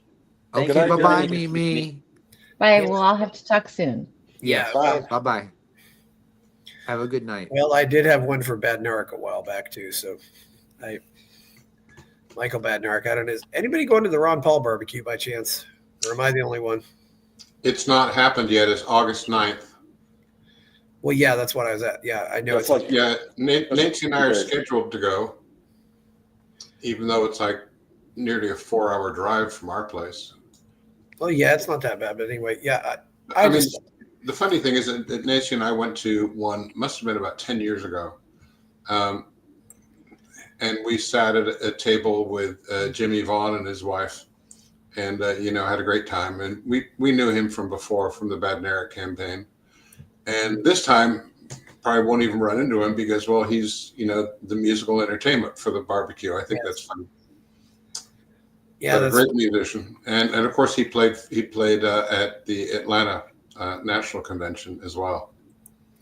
Yeah, that was 2004. Yeah. I'm sorry to say I'm going to have to go pretty soon too, because That's fine, Eric. I'm still adjusting to the time change, and I really don't think I can make it another hour and a half. So I understand, Eric. Yep, it's fine. I wasn't sure. I have that debate. Should I have this earlier? Because I'm trying to accommodate the West Coast and the East Coast, and with so many West Coast people or people who seem closer to the West Coast, I had it later because. Well, you got to be honest. Is that I think, Jim, I don't know if you ever lived West Coast, but I mean you've lived all over the place. But everybody else was a former Californian at some point in their life. So, Yeah. we really remember the California LP for what that's worth. Never lived there, however. Yeah. Mm. Well, you I'm still a certainly member hung of out the in California a LP. lot. I'm a life member of the California LP, but haven't lived in California since '93. Already that long? Yeah, man. Oh Well, you've been to our house. I mean, we moved in here 25 years ago. Your California house and your Texas house, but I'm sorry, I'm long absent now. Haven't been there in a good while. Well, and on August 23rd of this month, Nancy and I are having a party at our house. We're celebrating our 50th wedding anniversary. Oh, congratulations! That's fantastic. You guys, the That's Neils are the new wonderful. power, not the new, the current power couple of the LP, I guess. Reigning power couple. Well, what's funny to me is, I had a conversation with somebody, and somebody else didn't know who I was, and the woman talks and says to this person who says, "This guy's OG," and I just thought that was already funny to be labeled as OG. You all know what that means, right? No. What is that? Offensive guard. No, original gangster. Oh, no, I had never heard that. So when somebody says somebody they're OG, it's like when they're like Al Capone, the original gangster kind of thing. So You hear a lot of different terms like this. It's kind of hard to keep. Hey, well, that's one I go, what the hell are they talking about? I looked it up. No. Well, I'm gonna sign off now too. And, Yeah, it's been a long time and since I I've had a seen great you, Eric. time, and thank you so much. And it was great seeing you all. Yes. And Good night, Eric. I hope to see you all again soon. You'll see me before I know long, I'll see Eric, you. because Yeah. everybody on the West Coast is moving to the East Coast, so we'll all be here Well, soon. I'm practically your neighbor, and I you know. know you're Well- you're the best elected official I know of in my neighborhood since Randy Fine is my Hey, new congressman. We have Oh two my God. Libertarian Party members in my county who are city commissioners. So Oh, wow. Really? Excellent. Yes. That's Yeah. great. we're probably the only county in America that has two elected libertarians. That's great. Fantastic. Larry Sharp's rep is Alexandria Occasional Cortisol, so I guess there are lots of bad ones. Yeah. All right. Well, good night, everyone, and thank you. Hey, good night. Thank you, Chris. Good night, Eric. Yes, Good night. thank you, Chris. Yep. One problem is when somebody leaves, it seems like it creates a domino effect. Well, Sort of Jim, like when someone leaves the party. Yeah. Jim, I got a question for you. All right. You were like recording everything all over the world in libertarian stuff. Just to guess, how many times did you record Ed Clark, either on video or tape? I actually could look at my database and tell you more or less exactly. I guess. But I would say probably 15 to 20 times. Mm. I mean, there's definitely some meat in that history. Then have you digitized all that stuff and made it available? I have not digitized it all, but some of the 1980 campaign things are digitized. So now I didn't record those, but after many years, well, not from our perspective in 2025, but when I was national chair in the mid 80s, I was very concerned that the 1980 campaign video material would get lost, and so I said, where is that? I want us to grab that and keep it and preserve it. And it turned out that Andrea Rich had it all in New York. You remember Howie and Andrea Rich, I guess. Yes, Howard, and Andrea Rich ran Laissez-Faire Books. Great people. Exactly. Yes, they owned and operated Laissez-Faire. Anyway, she had it all. I went up to New York. I mean, they were good friends of mine anyway. So I grabbed all of that material and we made a copy of it all because there was no digital at the time. So wanted to get some, more than one copy in case something happened. And a good bit of it has been digitized. I was looking a day or two ago for a link to it, and I think it's not available. I don't know what happened or something's wrong with the link I had, but it's all digitized and quite a lot of material is digitized there including Ed and his campaign. So if anybody wants that link, I'm pretty sure I can dig up a link or reload it up somewhere. The link that I had, by the way, was not one. It was not on servers that I run. It was, or else I would know for sure what the link was. But the Libertarian Party in 2021, I think, or 2020 or 2021, uploaded a lot of digital material that they had, and I contributed some of that as well, of course. And so that is what I had a link that was good. And in 2022, I used that link at our Reno National Convention to have a room there where you could go into the room and on a continuous running basis was old video like the 1980 presidential campaign. And so that's how I used it in 2022.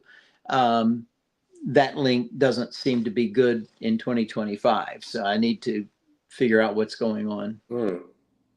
Chris, there we go. Yeah, I hate these websites like Zoom or Team or whoever. I've never used this one before. Yeah, where they put the login way too close to other buttons. Yeah, it should be off by itself somewhere else or get out. Yeah. I'm going to share this video of Ed since I don't think I've heard him speak. So let's share this here. We'll present this video now. So I don't think we'll get in trouble for this. So.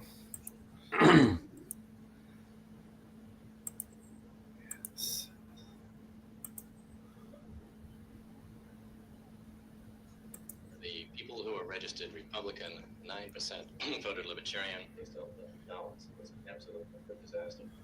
Which is the primary day, but it was also a general election. State Senate district is 700,000. I've just started to appear in the polls. We just started our campaign the 1st of July, so that we are obviously going up in the polls. Secondly, we are building a mass national permanent alternative. That we have 550 candidates running across the country. It's going to be our first significant national campaign. We're going to increase the number of active libertarians, strengthen our party organization, so that we'll get a lot of votes this year and try very hard to win. But if we don't, in all future years, we'll present a real alternative on the issues to the American public. He's got a lot of JFK qualities, if you ask me. Wow. Yeah, there was a lot of comparison because his look and his age. I heard that a lot back in the 80s. And Harvard. Yeah, that's a good point. Yeah. Yeah, the Northeastern accent. That's right. Yeah, he's from the Northeast. Yeah. I wonder if we should share something else. I found a few things here. Just Where did you find that, Chris?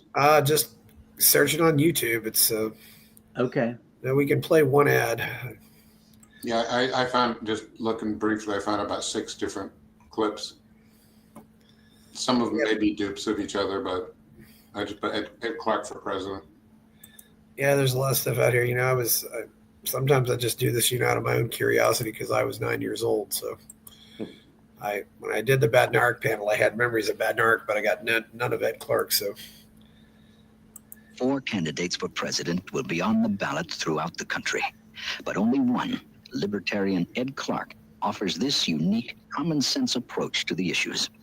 Ed Clark supports major tax and spending cuts and an end to American intervention in the internal affairs of other countries. Jimmy Carter offers a $90 billion tax increase and continued foreign intervention. John Anderson offers a somewhat more moderate foreign policy, but specifically opposes a general tax or spending cut at home. Ronald Reagan offers a possibility of small tax cuts, but an actual increase in American intervention abroad. Americans deserve a better alternative.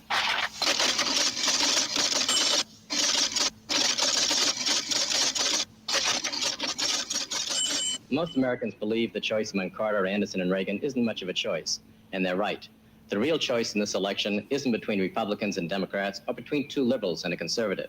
The real choice is between the politics of the past and a whole new approach to the issues, the libertarian approach. The politics of the past haven't solved our problems. In fact, they've created most of them. Inflation, taxes, spending, the threat of war, big government.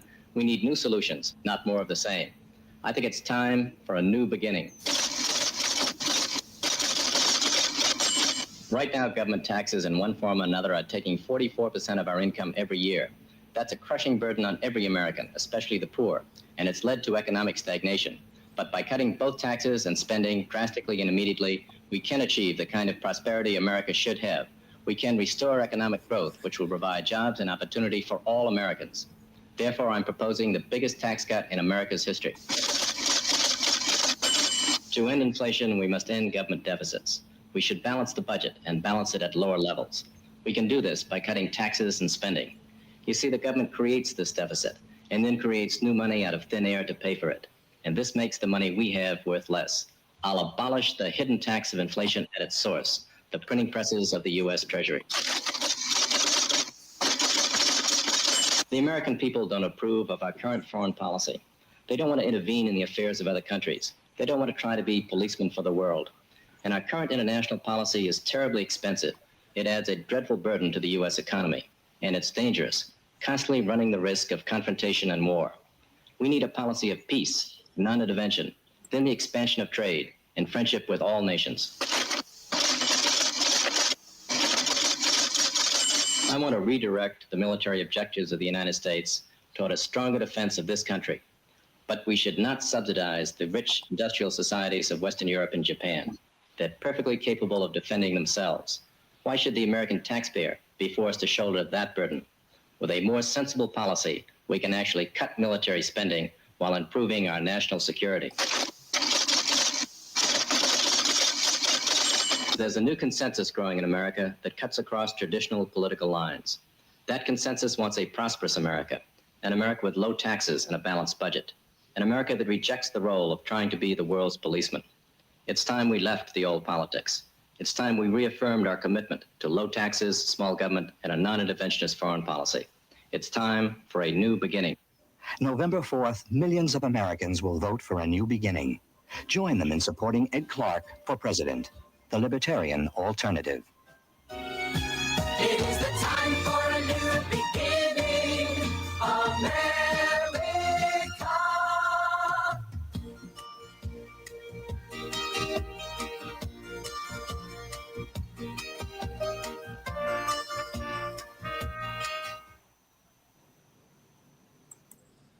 That was from the Carl Albert Center. They have a channel. That guy who started out the voiceovers, he did a lot of commercials.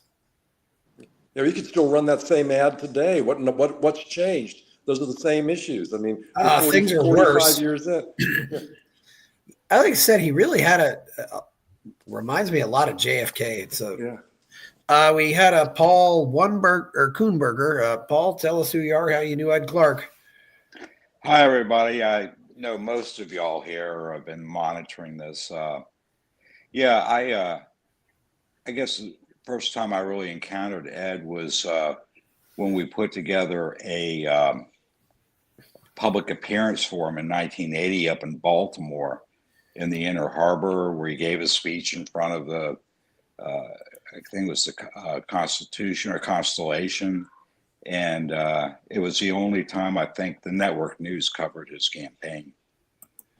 I saw that coverage on Walter Cronkite, CBS Evening News. Oh, wow. I remember that story. It was a watershed moment for me to see that story, because I was living in Richmond, Virginia at the time where Paul lives now. And we were going out every day to ballot, to petition to get Ed on the ballot. And there's a nice park with almost every day they had a live music there, and it'd bring out a lot of people, families, just sitting there hanging out, and listening to the music. So it's a perfect place to petition. And so I was watching the evening news before heading out to meet up with people, and I saw this story come on, and it had a picture of Ed. It actually had covered him in a few different places. They had him like in a room, and it started with a tight shot, and then it zoomed back, and you could see there's only a few people in the room. They had him in a park. It just looked like an empty park, and they zoomed in, and there under the tree was Ed talking to a handful of people. And then they had him in the harbor, and so they're just these real short shots, but Walter Cronkite kind of combined them all by saying, there's this candidate that nobody's paying any attention to. Isn't that funny? Isn't that funny that he's trying so hard and nobody's listening? Basically was the theme. I don't think those were his exact words. But you know how they end every newscast, even to this day, with some kind of a human interest story. And that was the human interest story that day from Walter Cronkite. Isn't this odd? A guy running for president of the United States who nobody is paying any attention to. So I felt so horrible at that moment. If I had not organized to meet other petitioners there, I would not have gone out. I thought that's the end of our campaign. And so I thought we're doomed. Now Walter Cronkite has made us, irrelevant. So anyway, I went out to the park, and I started circulating. I had my clipboards, I always had 3 or 4 of them. And I went up to a group like I usually do and said, hey, want to get this guy on the ballot, Ed Clark, blah, blah, blah. And please sign if you believe we ought to have a chance to run. That was my standard pitch. Sign if you think we ought to have a chance to try for your vote. And the woman said, is that the guy we just saw on Walter Cronkite? I said, well, yes. And I thought I was going to get a no. And she says, give me that petition.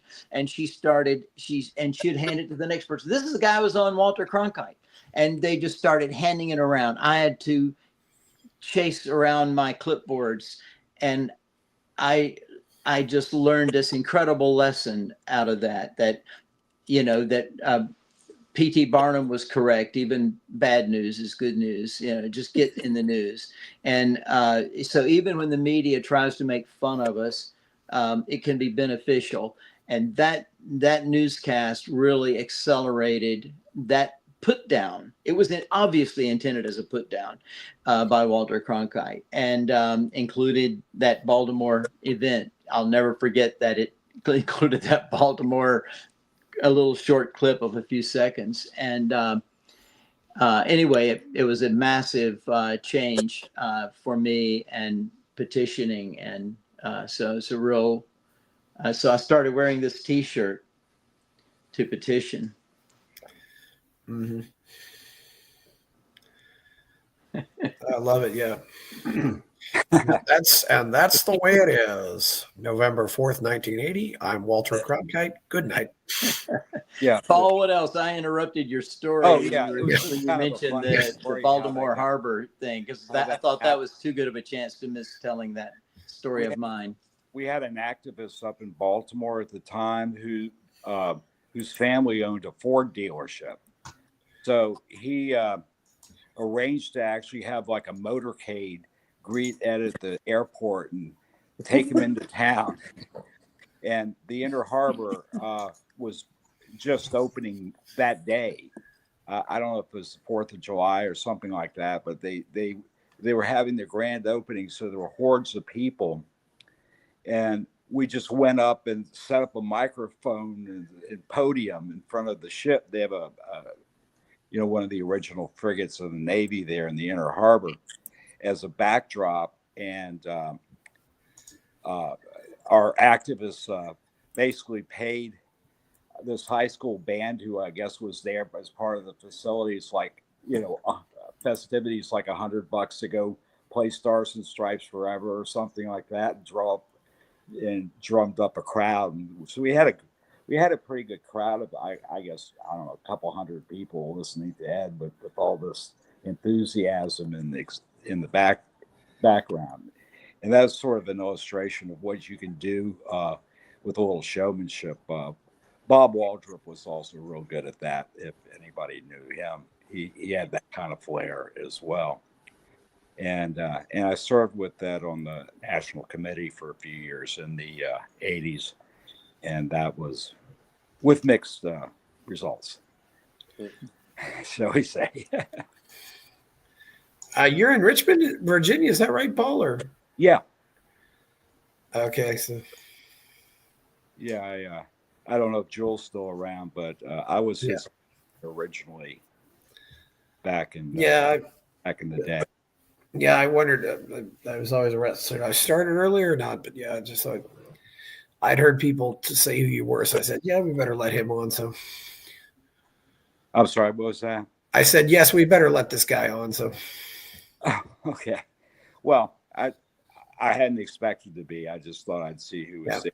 Jim had told me it was happening. So yeah, Milton's around too. So. Listen, guys, I'm gonna have to get going myself. Give Nancy our regards.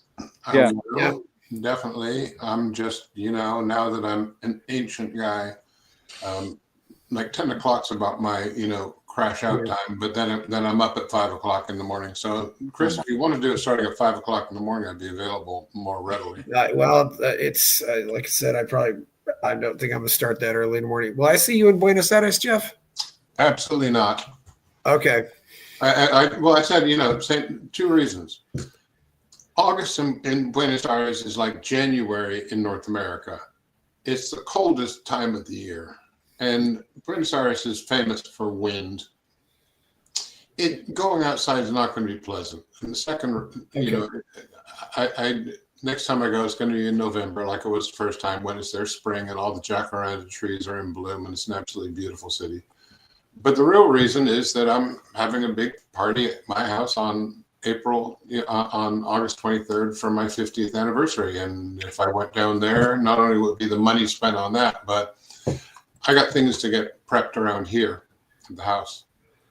But and sorry to say I won't make it back by then either, Jeff. Well, have a great party. Well, you've been to BA before, right? Oh yeah. Any plan to go to Uruguay? I've been there once. Actually, I'm going to go. Yeah, you talk about cold weather. I'm going to go all the way down to Ushuaia this time. So I'm going to go as far south as I can go.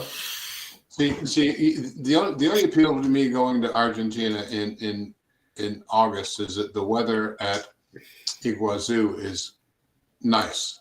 It's moderate. It's not the oppressive summer. Oh yeah, Iguazu Falls. Yeah.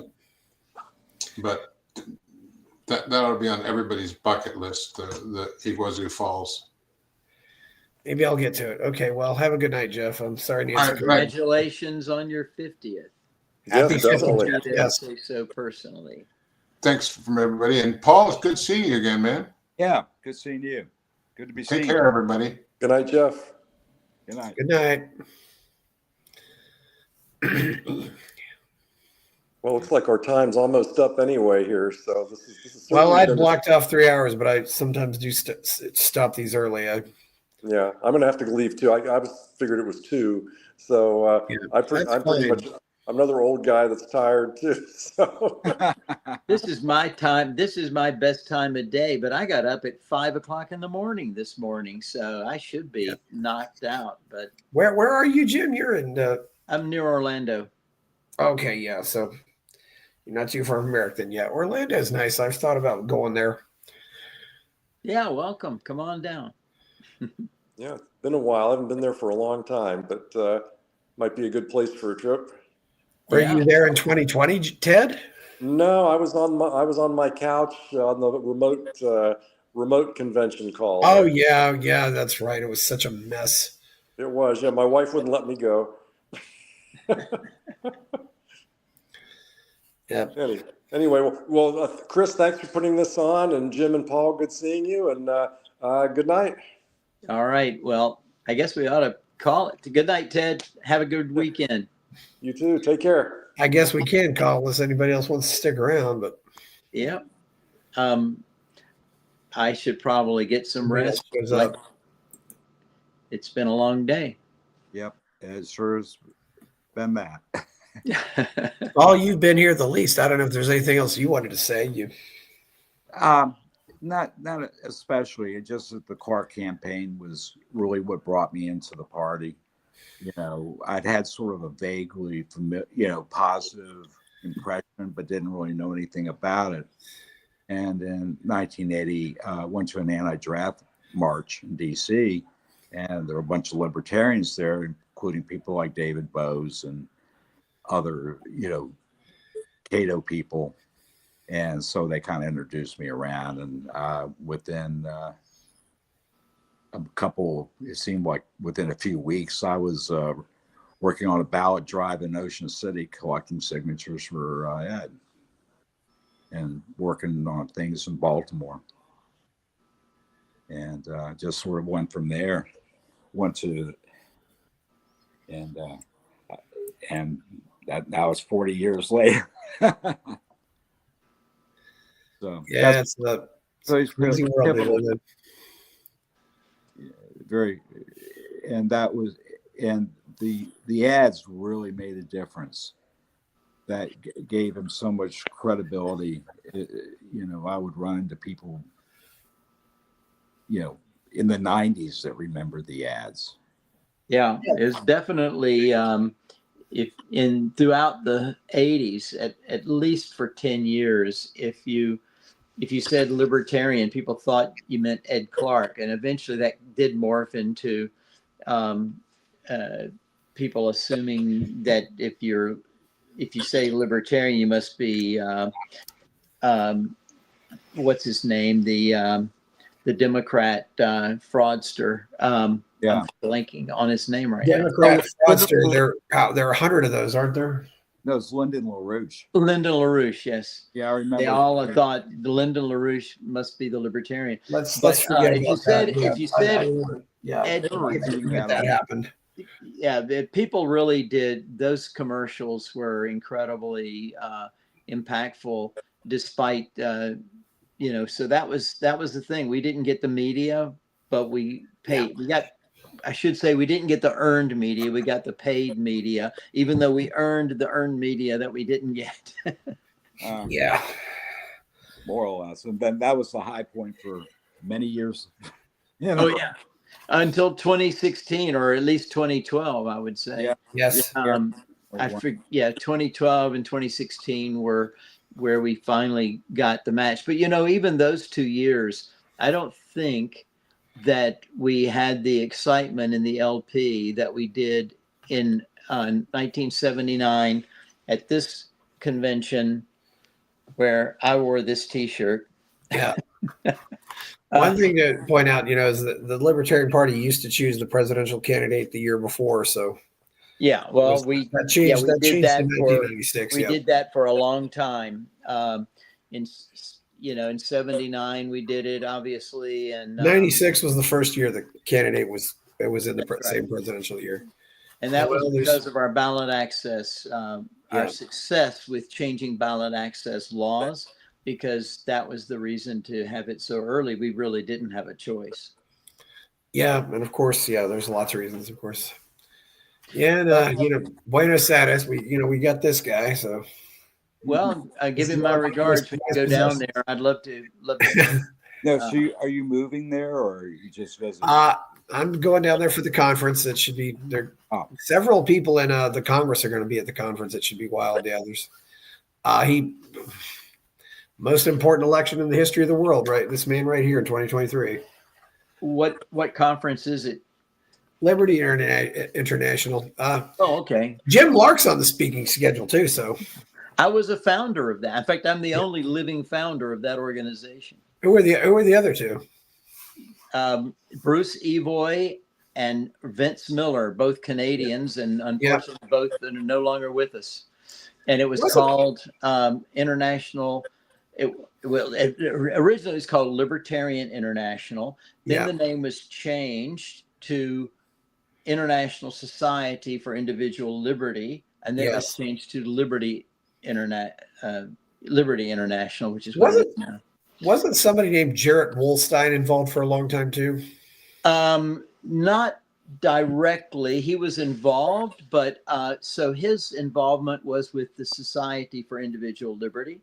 Okay. And that was merged with Libertarian International to change the name International Society for Individual Liberty. Yes. But Dave Walters, Don Ernstberger, and Jarrett Wallstein had basically already given up on Society for Individual Liberty. So mainly it was what happened was Libertarian International acquired their mailing list and their rights to their publications. Jarrett was of the three that were who formed Society for Individual Liberty. Jarrett might have been the one who was the most active with for a little while with the newly merged group. Yeah. I don't know if there's anything else to say about Mr. Ed Clark right now. There's a lot that might be said, but I don't know that we're going to put it online tonight. So. Thanks, Chris, for putting this together. It was very important to do. And Paul, good to see you. I agree. By the way, if you're doing a series of these, somebody who really needs to be remembered, I think, is Carl Hess. Yeah, you're right. Paul, I that would be tempting. I was very fortunate. I actually got a phone call from Carl Hess once. One thing I have, though, since it's not a person who recently died, I want to do it. I want to do it on the person's birthday. That's one thing I do want to do, because I did do one for Nathaniel Brandon, and I'll probably do one for Peter Gorman. There is some work in putting these together because I got to get people. It's a little like herding cats, but yeah, Carl Hess. I do like to go over some of these positive stories. Hess was a great one, and of course, it also depends on you just got to bring on people who can remember them too. It gets harder and harder as time goes on. Yeah, fewer and fewer every day. But no, I've run into so many people who, in later years, who have no idea who he is. Yeah, and that's libertarian. I definitely want to get anything I do. I want to get 4 or 5 people. Well, attorney's one. Yeah. I mean, I don't know how many people we can get on that. It's some other people. Okay, well, I just threw it out there. I did one. I did do one for Steve Cubby, and I did one for Michael Badnarik. So. Yeah. Okay. Well, I'm going to sign off. Good night, gentlemen. Have a great weekend. All the best. Yeah. Okay. Well, everybody's off, or Jim's off. Well, thank you, Jim. Yeah. All right. I guess you're going to, Paul, or? Yeah, I think so. But thanks for having me. Okay, well, I guess I'll probably close this out then. Please buy my novel, Escape from the Village. Check out my Substack. Go to Buy Me a Coffee to support the show. Please like this, and subscribe to the channel. And you're gonna go, Paul. So I'm gonna close this out. So, yeah. All right. Good night. This is the end of the panel. Thank you for everyone who showed up and viewed, and it was nice to remember Ed Clark. Okay, then. Good night.